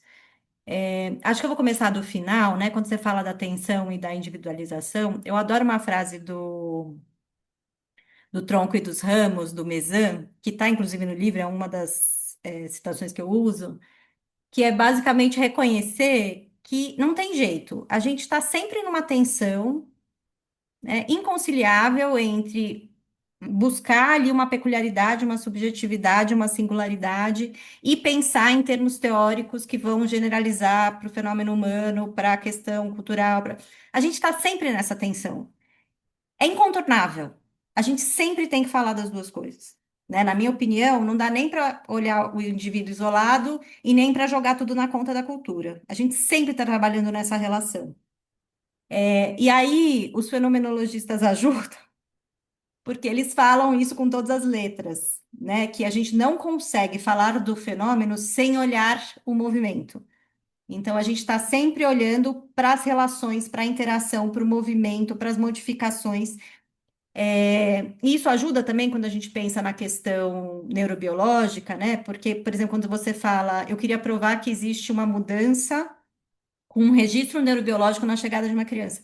O registro neurobiológico muda intensamente o tempo inteiro, com qualquer coisa, né? Então, para a gente pegar e associar uma mudança com um fenômeno, você tem que exercer um nível de controle experimental que com o ser humano é simplesmente impossível. Mas tem um outro jeito, né? Que é ali no capítulo de determinantes sociais, eu falo que tem um outro jeito da gente usar a informação neurobiológica, que é, em vez da gente olhar para uma questão em que a gente parte de uma ideologia neuromolecular, de que o que acontece na físico-química cerebral explica o que aparece com maior complexidade, né? Se a gente sair dessa lógica e falar, ó, não é uma causalidade linear, não é de baixo para cima, não é o evento físico-químico que explica a complexidade, se a gente deixar isso de lado, a gente consegue fazer um uso da neurobiologia como prova, né, de efeitos que são importantes. Então, por exemplo, a neurobiologia prova a marca do desenvolvimento dentro de condições econômicas adversas. De fato, isso tem um impacto neurobiológico. Isso é importante como uma medida de reivindicação, né? A gente está falando, olha, isso tem um impacto concreto. E a gente está condenando essas pessoas, de alguma forma, a terem que lutar com uma biologia, né, que sofreu um impacto muito importante de uma questão de desigualdade social. Então, se a gente quer ajudar o maior número de pessoas possíveis, vamos lidar com desigualdade social. Melhor que colocar eletrodo no cérebro das pessoas que vai tratar um ou dois no mundo, né? Então, eu acho que essa ideia, né, de olhar para a neurobiologia não como a causa, não como a base, mas como algo que faz parte desse processo dinâmico e que nos ajuda a entender, né, que essas marcas existem e que elas são significativas, eu acho que ele é muito importante. Com o cuidado de que, assim, quando a gente usa marcador neurobiológico, isso acontece, por exemplo, com epigenético hoje em dia. A gente cria uma fantasia de que a melhor forma de atuar vai ser revertendo o marcador neurobiológico. Só que isso é problemático, primeiro, porque quem diz que é a causa? Né? Quem diz que não é um epifenômeno, que é uma coisa acessória? Né? Quem diz que é a causa? Então, quem diz que reverter, se não for a causa, quem diz que reverter aquilo reverte o problema? Né? Não reverte o problema. Então, eu acho que a gente tem que tomar esse cuidado, né? Então, o marcador neurobiológico ele pode ser interessante, desde que a gente inclua ele dentro desse contexto e nunca assuma necessariamente uma relação de causalidade direta. Sempre assuma que a gente está numa dinâmica, que a gente está numa interação, em que a gente tem vários componentes atuando, né? Então, por exemplo, a gente não vai reverter o trauma da guerra atuando na epigenética alterada pela guerra, mas a gente saber que existe uma epigenética alterada pela guerra nos ajuda a entender que certas dificuldades podem ter que ter uma atuação específica, né? Mas continua sendo extremamente importante que a pessoa conte a sua vivência de guerra e a gente registre a sua vivência de guerra para, né, aquela história circular, que é a coisa mais importante que tem nas vivências traumáticas. Então, eu acho que, olhado dessa forma, né, a gente tomando cuidado de não colocar uma hierarquia de evidência e dizer que neurociência é melhor que todo o resto, a gente consegue trabalhar com a neurociência. Mas por isso que eu sou contra o que o Marcos Somes diz, porque o Marcos Somes, ele fala, eu não vou usar a neurociência para explicar a psicanálise, e ele vai lá e usa a neurociência para explicar a psicanálise, entendeu? Isso que ele me irrita. Oi, Juliana. Meu nome é Rodrigo. Eu sou professor, li seu livro, adorei também, como a Maíra falou, mexeu bastante com várias ideias. Queria então te agradecer primeiro. Mas eu queria fazer duas perguntas. Uma, quando você fala do uso do discurso científico, é como de autoridade, né? Eu não preciso entender, eu acredito, né? É quase religioso nesse sentido, porque eu acredito por esse vocabulário complexo, incompreensível. Para justificar tratamento sobre o meu sofrimento, talvez eles não funcionem e eu vou continuar com o meu sofrimento. Mas hoje, tanto o diagnóstico tem entrado na disputa por direitos.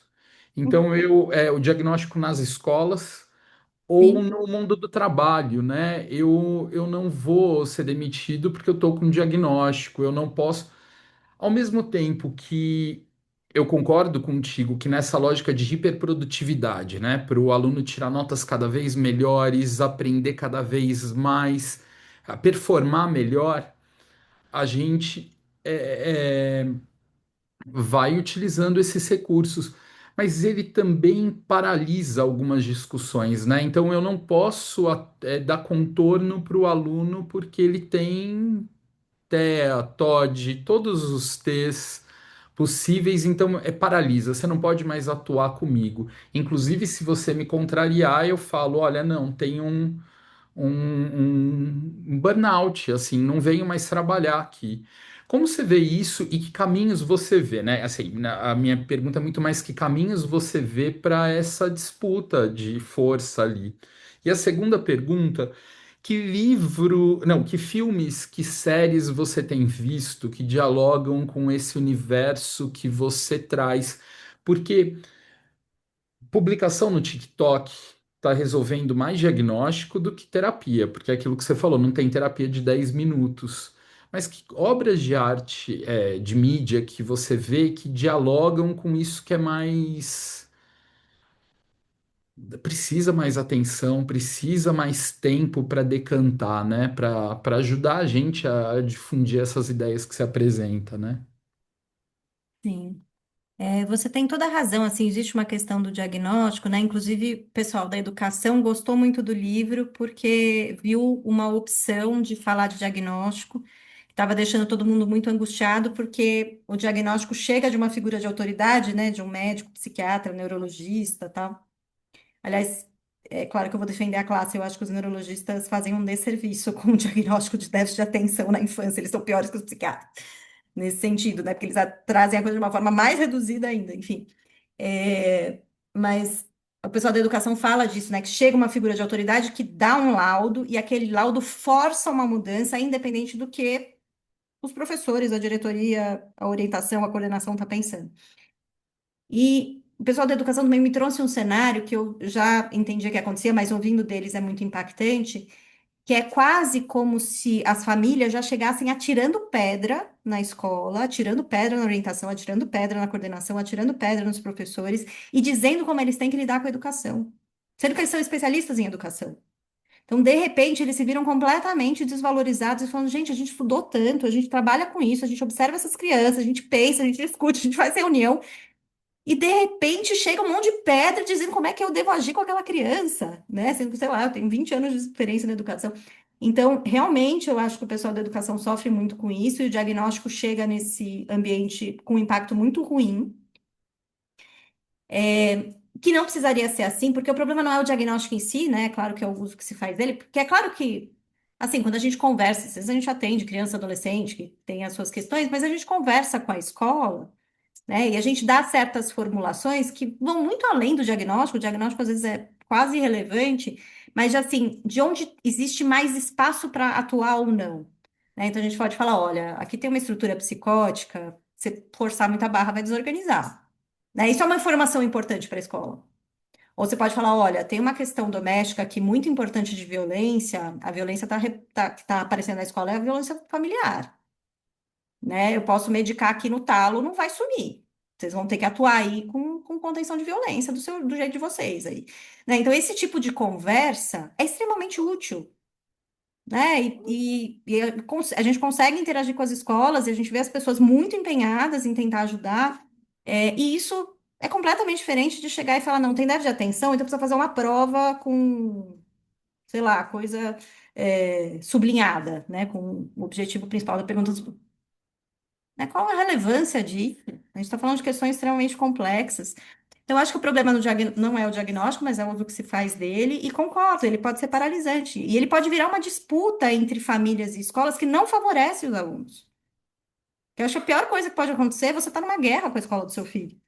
Né? O que que você acha? Como é que isso pode ser produtivo? Né? Como é que isso pode ajudar seu filho? Você estar em guerra com a escola. Né? E muita gente está entrando em guerra com a escola e com essas informações que vêm da rede social, né? Então a pessoa se acha um especialista em educação, um especialista em déficit de atenção, sabe exatamente como tem que fazer. E um outro diagnóstico que você não comentou, mas que eu acho extremamente problemático, inclusive porque ele é uma grande fantasia, é esse diagnóstico de habilidades especiais, né? De superdotação. Gente, superdotação não existe. Não existe. Não existe superdotação. Existem pessoas que têm habilidades específicas isoladas, que muitas vezes têm a ver com estímulos familiares. Algumas pessoas têm talentos extraordinários, mas é naquilo. É naquilo, é um ponto, né? Essa ideia de que você tem uma superdotação de várias áreas, e que é aquela coisa que a gente faz meio maluca, de que o cara é Nobel de Química vai falar de biologia e a gente acha que ele está sabendo de tudo só porque ele é Nobel da Química. Aí ele fala uma grande baboseira da biologia porque não é a área dele, né? Então, assim, não existe essa ideia de gênio, superdotado, isso não existe. Fora que toda a base da criação desse conceito é eugênica. Então, é um conceito extremamente problemático. E aí, de repente, a gente vê políticas educacionais sendo baseadas no diagnóstico de superdotação. Isso é muito assustador. E eu não sei como é que as pessoas conseguiram esse poder político tão rápido, assim, porque não é uma coisa grande, dentro da neurociência não é uma discussão grande. Dentro da neurociência existe uma discussão em que tem alguns grupos muito específicos que tentam forçar a barra para a gente voltar a falar de inteligência geral, porque por conta até do próprio trauma da eugenia, a gente parou de falar de inteligência geral e falou só de funções separadas, né? A gente não usa mais esse termo.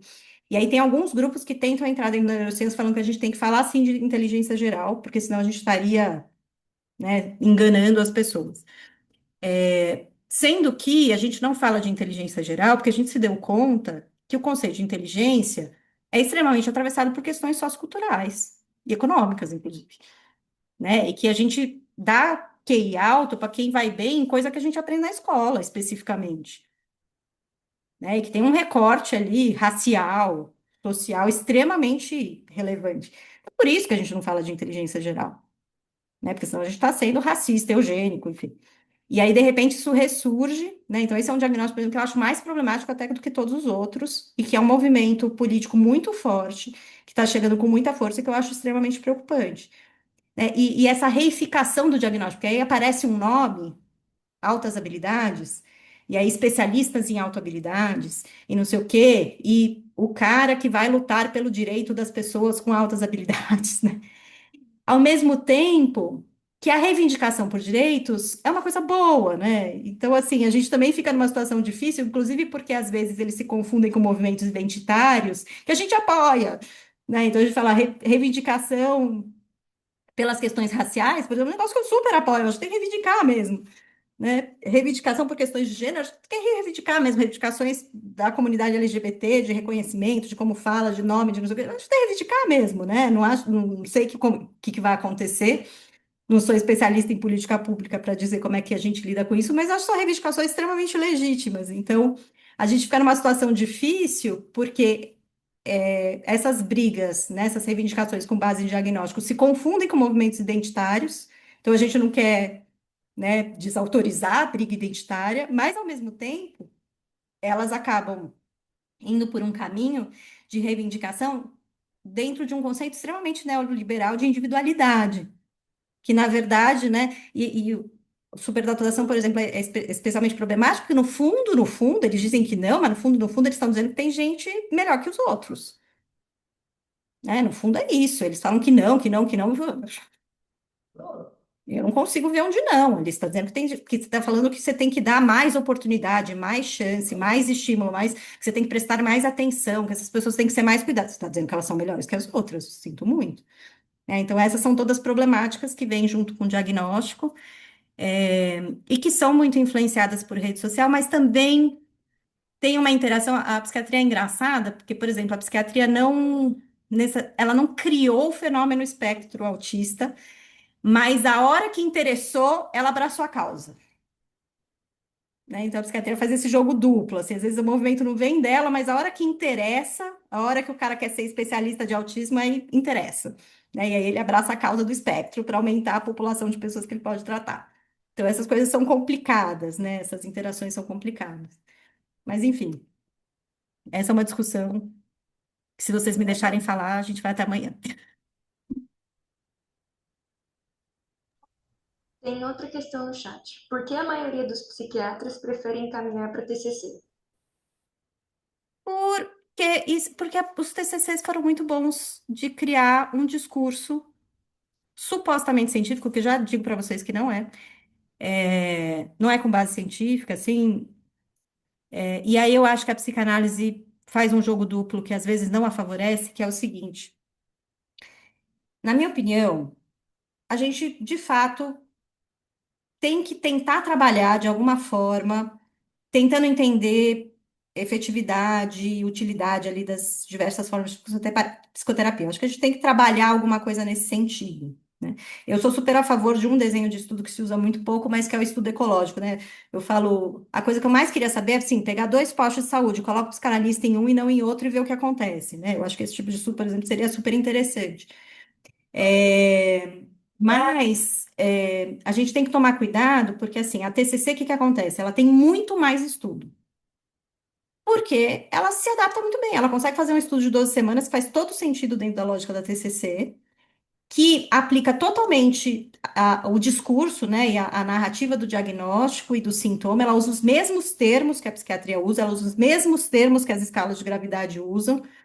Então, para a TCC, fazer zilhões de estudo, facinho.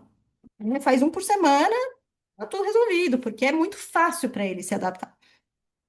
E o que você vê desses resultados? Que a maioria é resultado ok, assim, que é o que a gente vê em psicoterapia no geral, né? A gente vê que a gente consegue medir ali algum resultado, mas é um resultado ok, porque a heterogeneidade das pessoas é muito grande. Você nunca vai ter resultados extraordinários, né? Vai ver 90% de resposta, nunca vai acontecer. Mas assim, você vê um resultado. Quando a psicanálise, que tem que fazer muito mais esforço, mas muito mais esforço, para caber um modelo de ensaio clínico, tenta fazer alguma coisa, chega mais ou menos no mesmo resultado. Né? Então, não tem que os TCCs alegam que eles falam que eles têm evidência psicanálise, não. Não é verdade. É mentira, literalmente, mentira, não existe isso.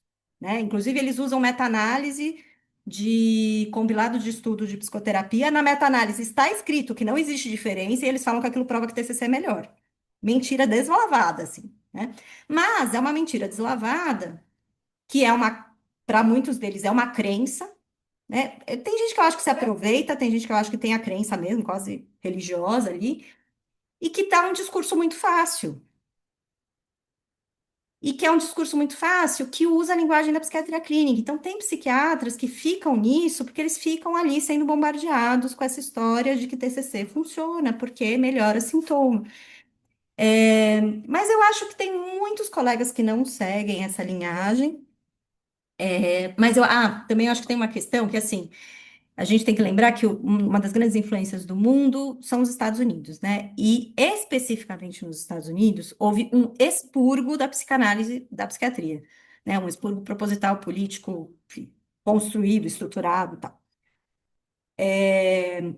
Quando isso aconteceu, os psiquiatras que fazem residência de psiquiatria nos Estados Unidos, eles podem fazer a residência sem ter absolutamente nenhum contato com psicanálise. Nenhum. Não sabe nem que existe, nunca ouviu falar.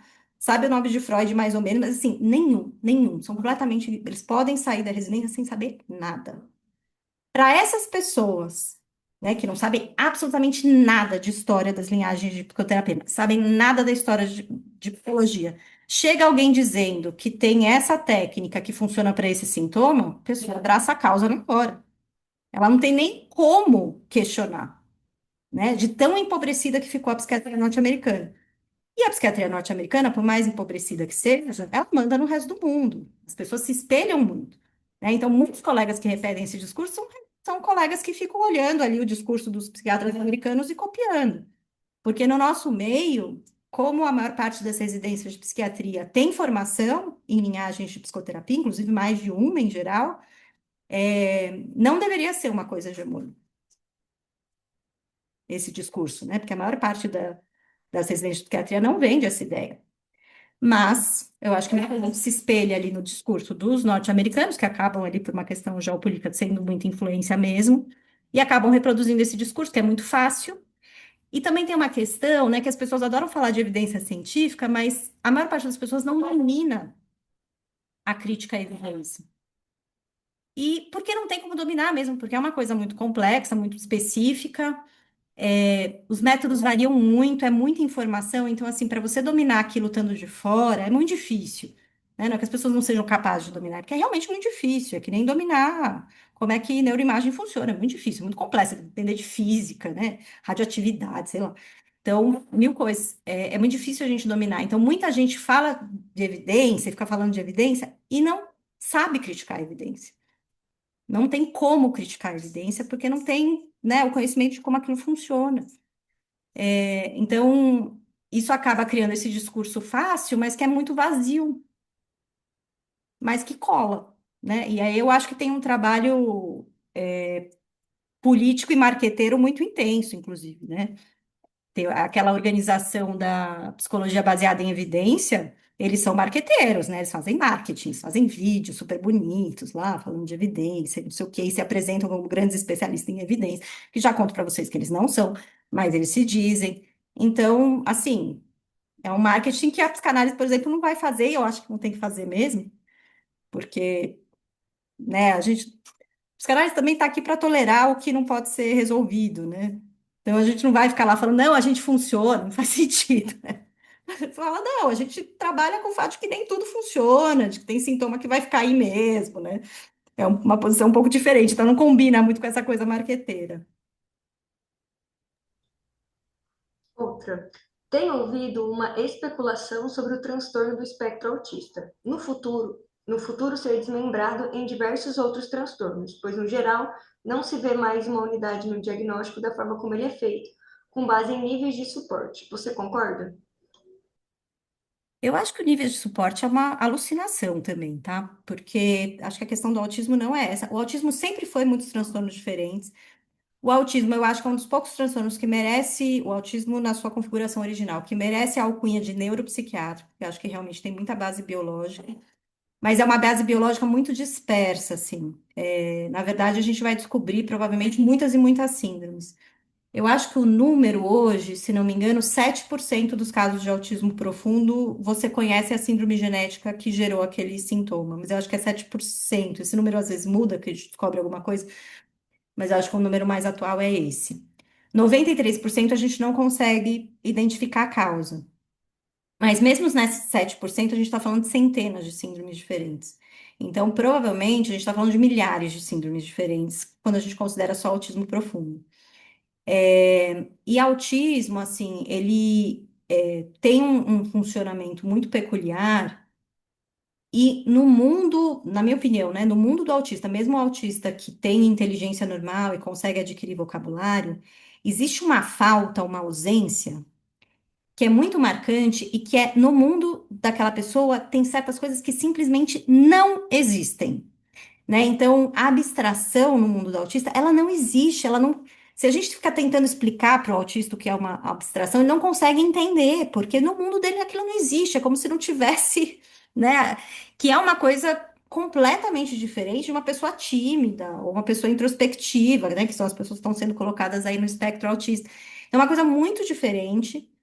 E eu acho que o autismo, mesmo o autismo que consegue adquirir linguagem verbal, é extremamente prejudicado por conta dessa dificuldade de lidar. Imagina, você não conseguir lidar com a abstração, é uma coisa que tem muito impacto, né? Mesmo que você tenha inteligência normal, que você faça conta, que você consiga pegar ônibus, em qualquer interação social, você vai dar respostas que, se a pessoa do outro lado não estiver preparada, ela não vai entender, não vai ser uma comunicação que vai fluir, e você pode ser muito mal entendido e entender muito mal a mensagem e se meter em grandes encrencas, né? Os meus pacientes com diagnóstico de autismo, que são verbais, que têm uma vida ali razoavelmente próxima ao normal, eles têm que ficar em ambiente conhecido, porque se a gente muda de ambiente, eles se metem em encrenca, eles arranjam briga, que eles não, assim, tem um nível de interação ali que para eles é muito, muito difícil, porque no mundo deles não existe. E o que acontece com todos os meus autistas adultos é que se eu falar para eles que eles são autistas, eles não sabem do que eu estou falando. Eles falam, imagina, você tá louca. Não tem nada disso. Eu, autista, imagina. Sou uma pessoa normal. Eles acham que eles são pessoas normais. Porque no mundo deles não existe, então eles não conseguem reconhecer a falta.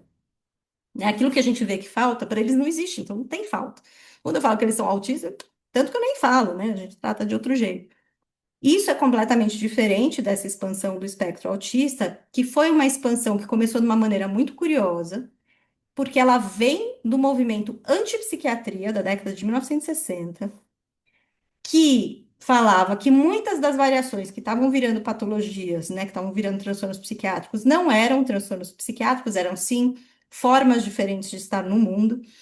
E aí puxaram a coisa para um movimento mais identitário, e por uma questão circunstancial esbarraram com alguns diagnósticos, né? Escolheram déficit de atenção e autismo para serem os carro-chefes, sei lá por quê, poderia ser bipolar, poderia ser outra coisa, mas escolheram esses dois.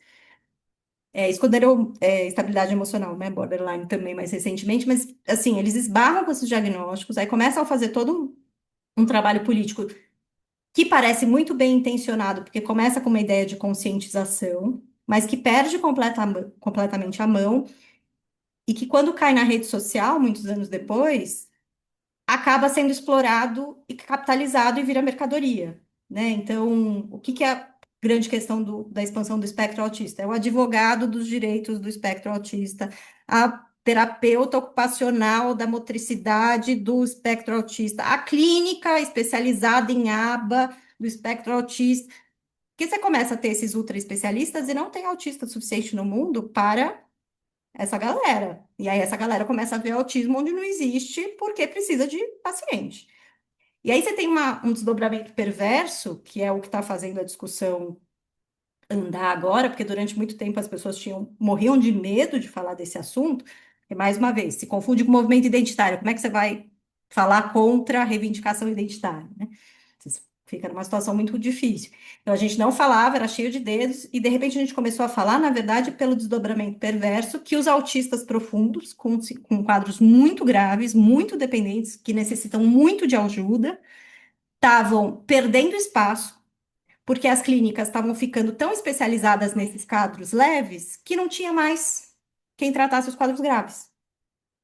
Então a gente começou a ter aquelas coisas, né? Expandiu tanto o diagnóstico, teve tanta reivindicação para pagar tratamento intensivo, que os planos de saúde, as operadoras e o próprio Sistema Único de Saúde começou a restringir o tratamento. E aí afetou as pessoas com autismo profundo que de fato precisam muito.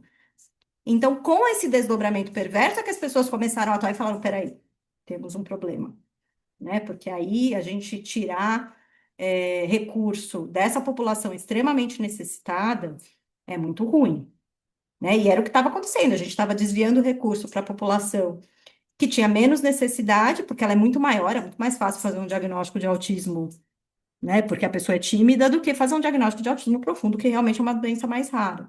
E eu, na minha opinião, o autismo profundo é doença, tá? Eu não consigo ver como outra coisa que não doença. A pessoa não consegue adquirir linguagem, eu não consigo achar que isso é só uma questão identitária. Sei que há divergências nesse sentido.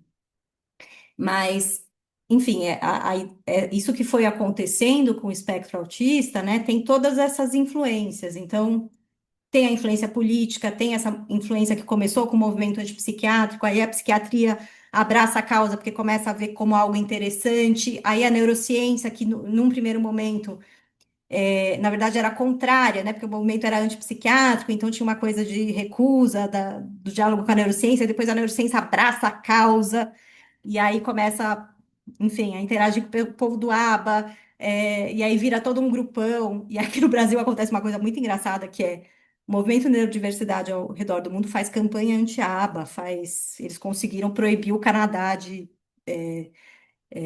o governo canadense de subsidiar terapia com ABA, que é a Analysis Behavior Therapy, que é aquela que eles dizem que tem evidência, que a evidência é péssima, inclusive. Então, eles conseguem, ao redor do mundo, eles fazem campanha contra, eles conseguem que um governo não subsidie mais esse tipo de tratamento, e no Brasil, a APA e o Movimento Neurodiversidade são amigos. Eu não consigo ter uma coisa assim. Você vê que é pelo interesse mesmo, né? Aqui, como tem muita clínica de aba, a clínica de aba abraçou o movimento de neurodiversidade que briga com eles ao redor do mundo inteiro, menos aqui. Então, para a gente ver como tem muitas contradições internas, né, nesse movimento.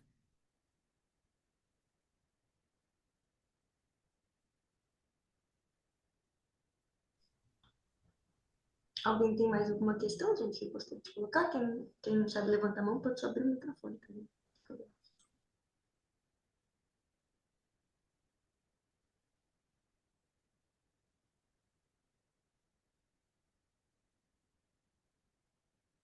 Não precisa ser pergunta, pode ser consideração, comentário, pode falar mal do livro, não tem problema não.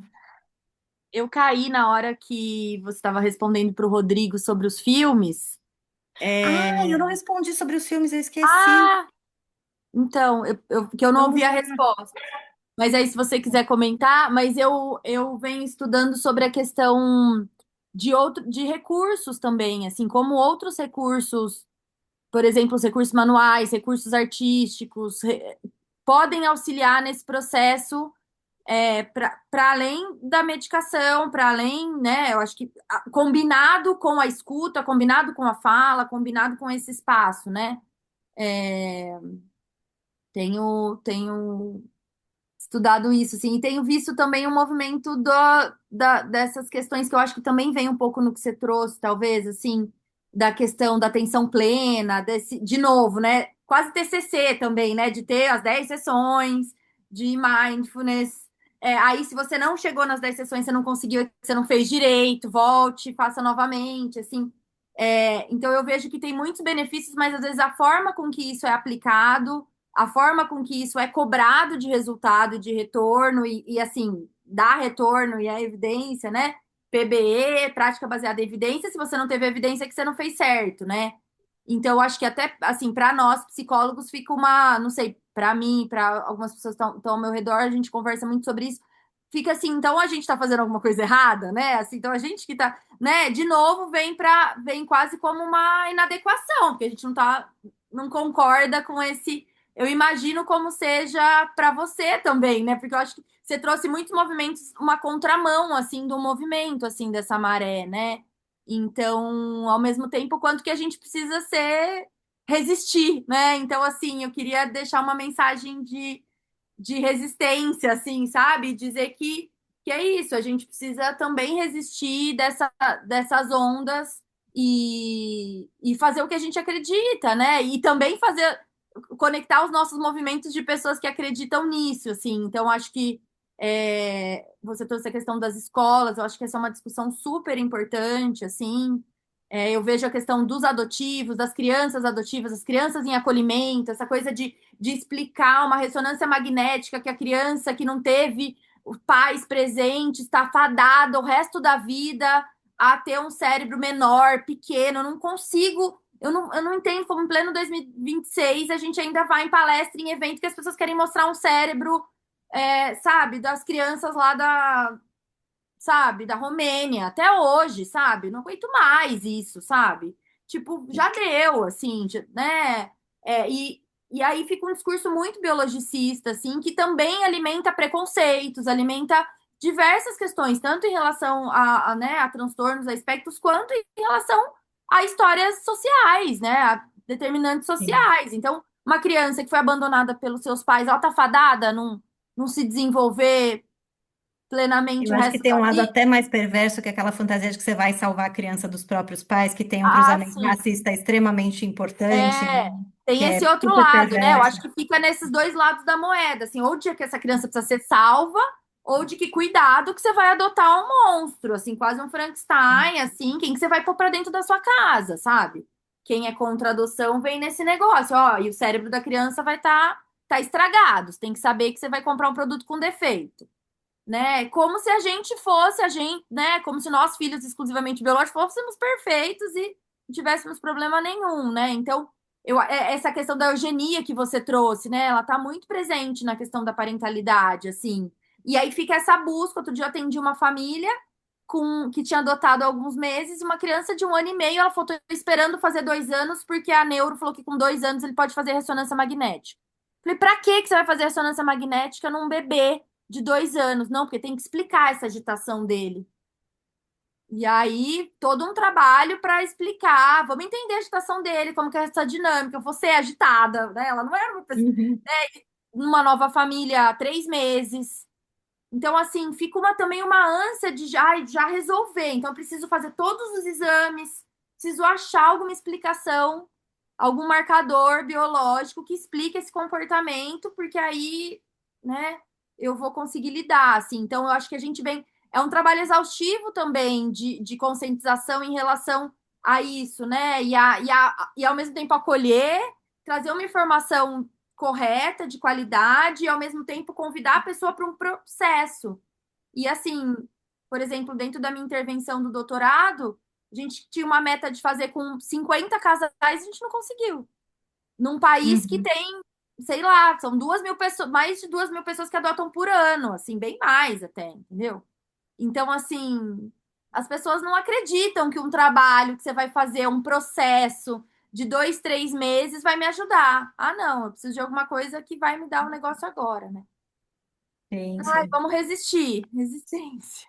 Sim. Aí você falou da arte, né? Eu sempre falo, a vida precisa acontecer. Inclusive, eu sou até crítica de algumas linhagens de psicanálise que eu acho que acham que tudo se resolve na psicanálise, né? Ô, gente, não tem psicanálise sem vida. A vida precisa acontecer. Se a pessoa não está vivendo, não dá para fazer a psicanálise, né?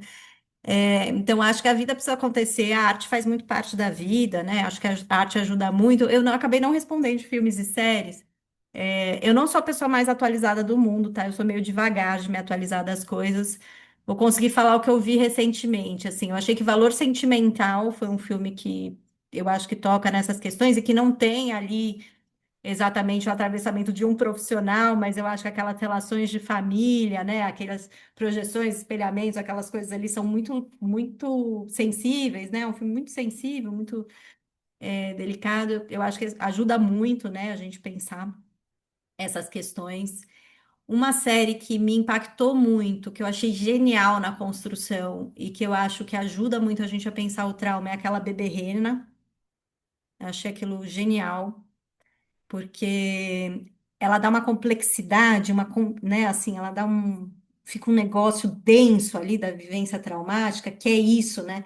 A vivência traumática, se a gente olha o trauma como uma coisa isolada, né? Pum, aconteceu o trauma, deixou a cicatriz cerebral, aí agora você vive sei lá o quê, né? Quando a gente isola esses efeitos, a gente perde, porque o trauma sempre tem essas características, né? A pessoa acha que de alguma forma ela favoreceu aquilo, tem uma culpa ali, e aí você tem que entender exatamente o que foi aquilo, onde que estava o desejo, né? E é um trabalho, enfim, super sofisticado e que é aquela zona de que você tenha que começar do não sei nada, né?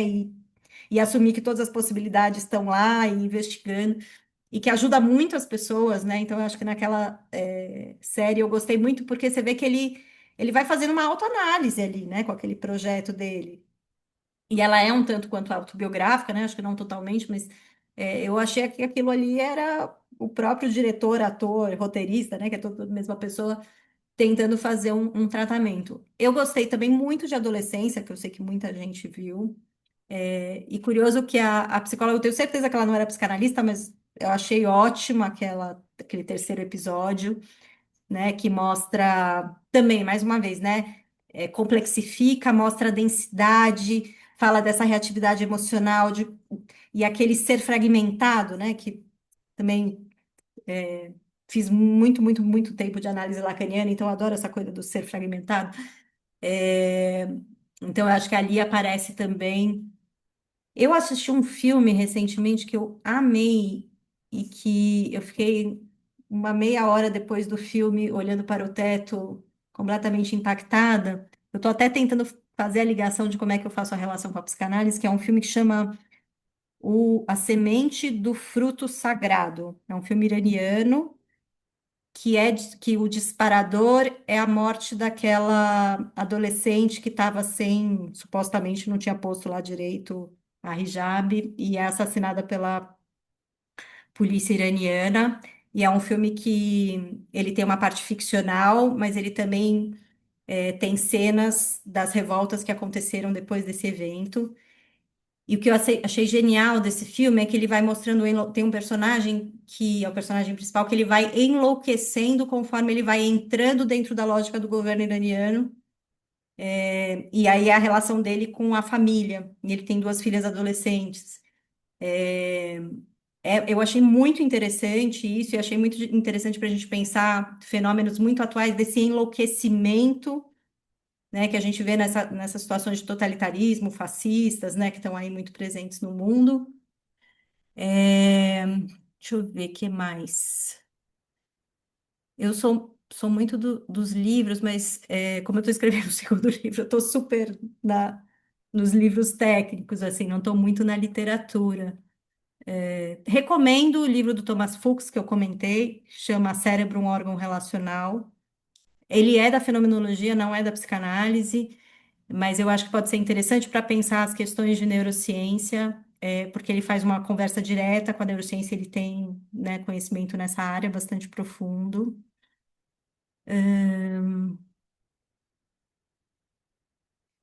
Bom, eu vou dar tem um livro que eu amo de psicanálise lacaniana que eu sempre recomendo, que é o Morte de Si, do Marcelo Veras, que nossa, eu acho que todo mundo. É um livro muito tranquilo, apesar dele ser lacaniano, não tem lacanês difícil, muito pelo contrário, ele traz a teoria lacaniana de uma forma muito, muito fácil de acompanhar, até quem não é da área consegue. E que foi um livro muito importante, porque recentemente eu estava trabalhando com falas relacionadas a suicídio, porque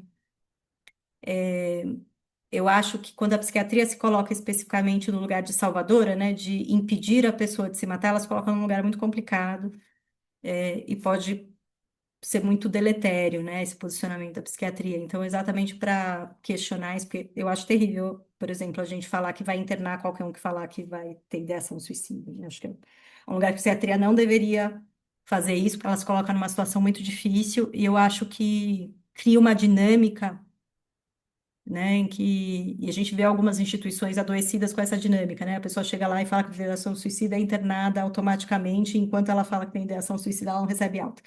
E aí vira uma loucura, né? Vira uma interação louca entre as pessoas e a instituição. Então, eu estava falando desse tema e reli esse livro recentemente, e ele me impactou fortemente de novo. Então, é um livro que eu sempre recomendo para todos os analistas. Que mais? Tem um livro, é que ele não existe em português, infelizmente, mas para quem tem um pouco mais de familiaridade com o inglês, tem um sociólogo que é o Nicholas Rose, que talvez muitos de vocês conheçam. Ele é um sociólogo britânico que fala bastante de uma crítica à psiquiatria de um lugar muito, assim, muito sofisticado de crítica. Ele não é radical em nenhum sentido, mas faz uma boa crítica. E ele tem um livro que ele escreveu junto com uma neurocientista que chama Joélia Birrached, que é um livro que chama Neuro dois pontos, eu não lembro o que vem depois do dois pontos, mas o Neuro dois pontos é porque eles fazem uma crítica a essa coisa do uso do prefixo neuro em várias situações. Só que ele não existe em português, infelizmente, esse livro. Mas ele, para quem gosta do tema e também para quem gosta dessa interação com as neurociências, né, eles fazem uma crítica muito bem fundamentada, muito direta, assim, falando exatamente de onde está o ponto cego da metodologia, da teoria, que é muito interessante. Então, quem gosta do tema também é uma boa indicação. Se alguém quiser dar outras dicas também, fui falando aqui o que estava recente na minha cabeça.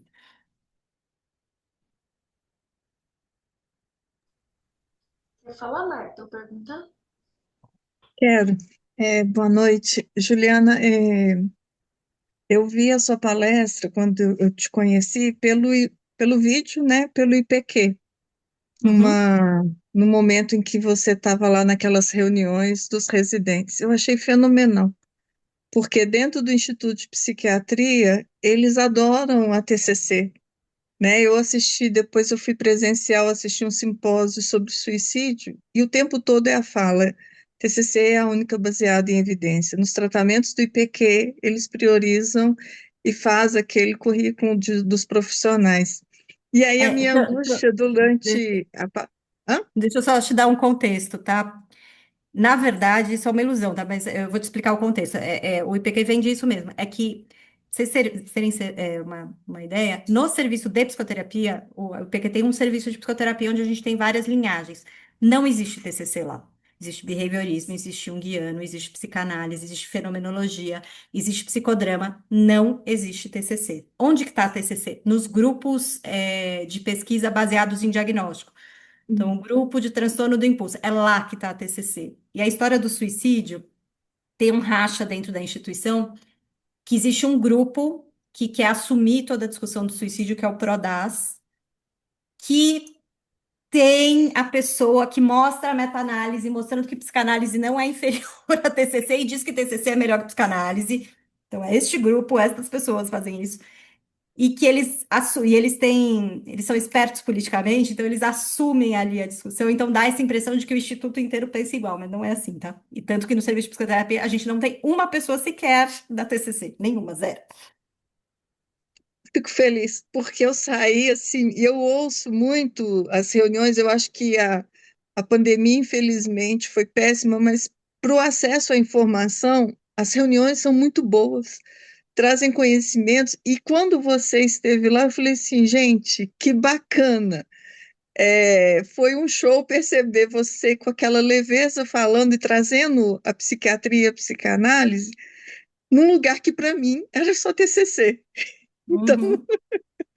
muito legal, assim. Eu comprei o livro, eu li alguns capítulos, ainda não consegui acabar de ler, mas admiro muito o seu trabalho, assim, muito parabéns mesmo, muito legal. E muito bacana essa abertura para falar do livro, porque eu acho que é tanto pseudo-informação, é tanta gente falando e não falando nada, então eu acho que escutar você faz sentido. Eu sou psicóloga por formação, trabalho com a psicanálise, mas tanta gente que fala que é e que faz, então eu acho que a gente precisa mais disso para poder ouvir e elaborar o pensamento para fazer uma prática mais humana. Obrigada.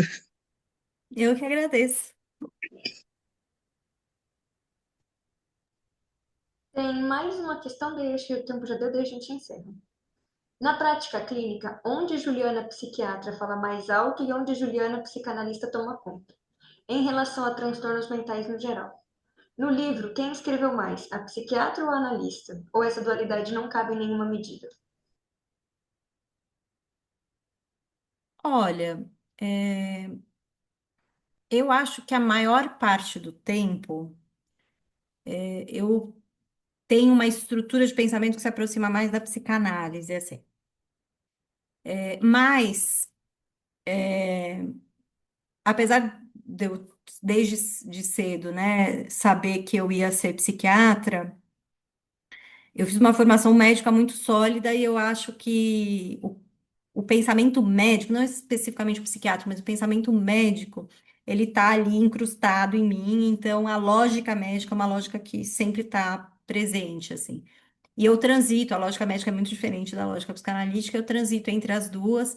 Não sei dizer quem predomina, não sei dizer. Eu diria que a psicanálise está sempre em segundo plano, assim, ela tá sempre, de vez em quando ela aparece mais, mas ela está sempre ali.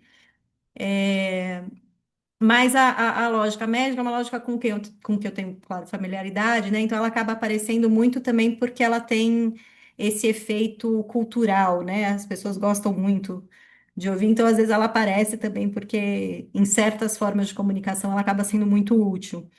Então, não sei dizer quem que predomina, eu diria que as duas coisas estão sempre em questão, assim. Como psiquiatra clínica, eu brinco que eu faço psicanálise selvagem, né? Que às vezes eu faço umas interpretações fora do vínculo só para dar uma sacudida, para ver se a coisa, né, vai por outro caminho. Mas também atendo como psicanalista, e aí eu já senti isso, né? Tem algumas situações em que eu fecho completamente o pensamento médico para poder fazer uma boa análise, porque eu tenho a impressão que aí o pensamento médico pode ser ruído. Então, algumas vezes eu desligo a Juliana médica e vou mais para o pensamento analítico. Eu acho que tem alguns casos, se você fica com ruído médico, você não consegue atuar. Por isso que eu até prefiro quando a pessoa está em dois profissionais, né? Eu como analista e tem outro colega como psiquiatra. Prefiro bem mais trabalhar assim. Então, obrigada, muito obrigada, Juliana, pelo Gente, seu... desculpa, eu falo demais. Eu começo a falar, eu desato, gente. Desculpa. Eu acho que todo mundo estava para te ouvir, eu adorei, eu amei. Fala com uma generosidade, com uma simplicidade de um tema que é bem restrito, é o psiquiatra, aquilo que você falou, mas fala de neurônio, de ligação de sinapse, quem não fez medicina não entende nada e acaba afastando também o campo que se interessa, apesar da gente ser psicanalista, eu acho que a maioria daqui, a gente com alguma frequência recebe alguém que toma medicação, ou que vai tomar, ou que parou, ou que está parando, ou que tem efeitos dela, ou que está começando, ou que está parando. Então, acho que é um diálogo muito importante que muitas vezes ele é deixado de lado. Gente, quem não leu o livro dela, leia. Eu lembro que quando eu comecei a ler, eu arrastei ele para onde eu ia. Esperava o elevador, eu começava a ler. Parava em algum lugar, eu começava a ler. Eu fazia, assim, eu li, eu acho que em 2 dias eu acabei, que eu parava qualquer coisa, eu falava, não, agora eu preciso correr para acabar esse livro, porque apesar dele ser médico, a sua transmissão, gente, a didática que ela tem, se alguém me contasse, é inacreditável. Como você explica a ressonância magnética, como a imagem ela é passada, como ela é formada, o que a gente pode esperar de uma ressonância, o que a gente não pode esperar de uma ressonância, o que ela usa. Quando eu acabei aqui, eu falei, gente, eu acho que eu entendi o que é uma ressonância magnética. Como Que assim? bom! Essa era a ideia. E dá muitos exemplos, como do Fusquinha e coisas assim, que eu penso, gente, não, peraí, acho que eu entendi. Isso aqui que para mim parecia que talvez fosse levar anos ou coisas assim. Então eu acho que, bom, eu já tenho feito essa propaganda já há algum muito tempo, quem vai ver gravado também vai ouvir. Então eu acho que é um livro que todo psicanalista deveria ler. Tá Não só certo, gente. psicanalista, né? Sim. Psiquiatras em geral, mas muito obrigada, viu, Juliana? Imagina, obrigada a vocês. Tchau, Tchau. tchau.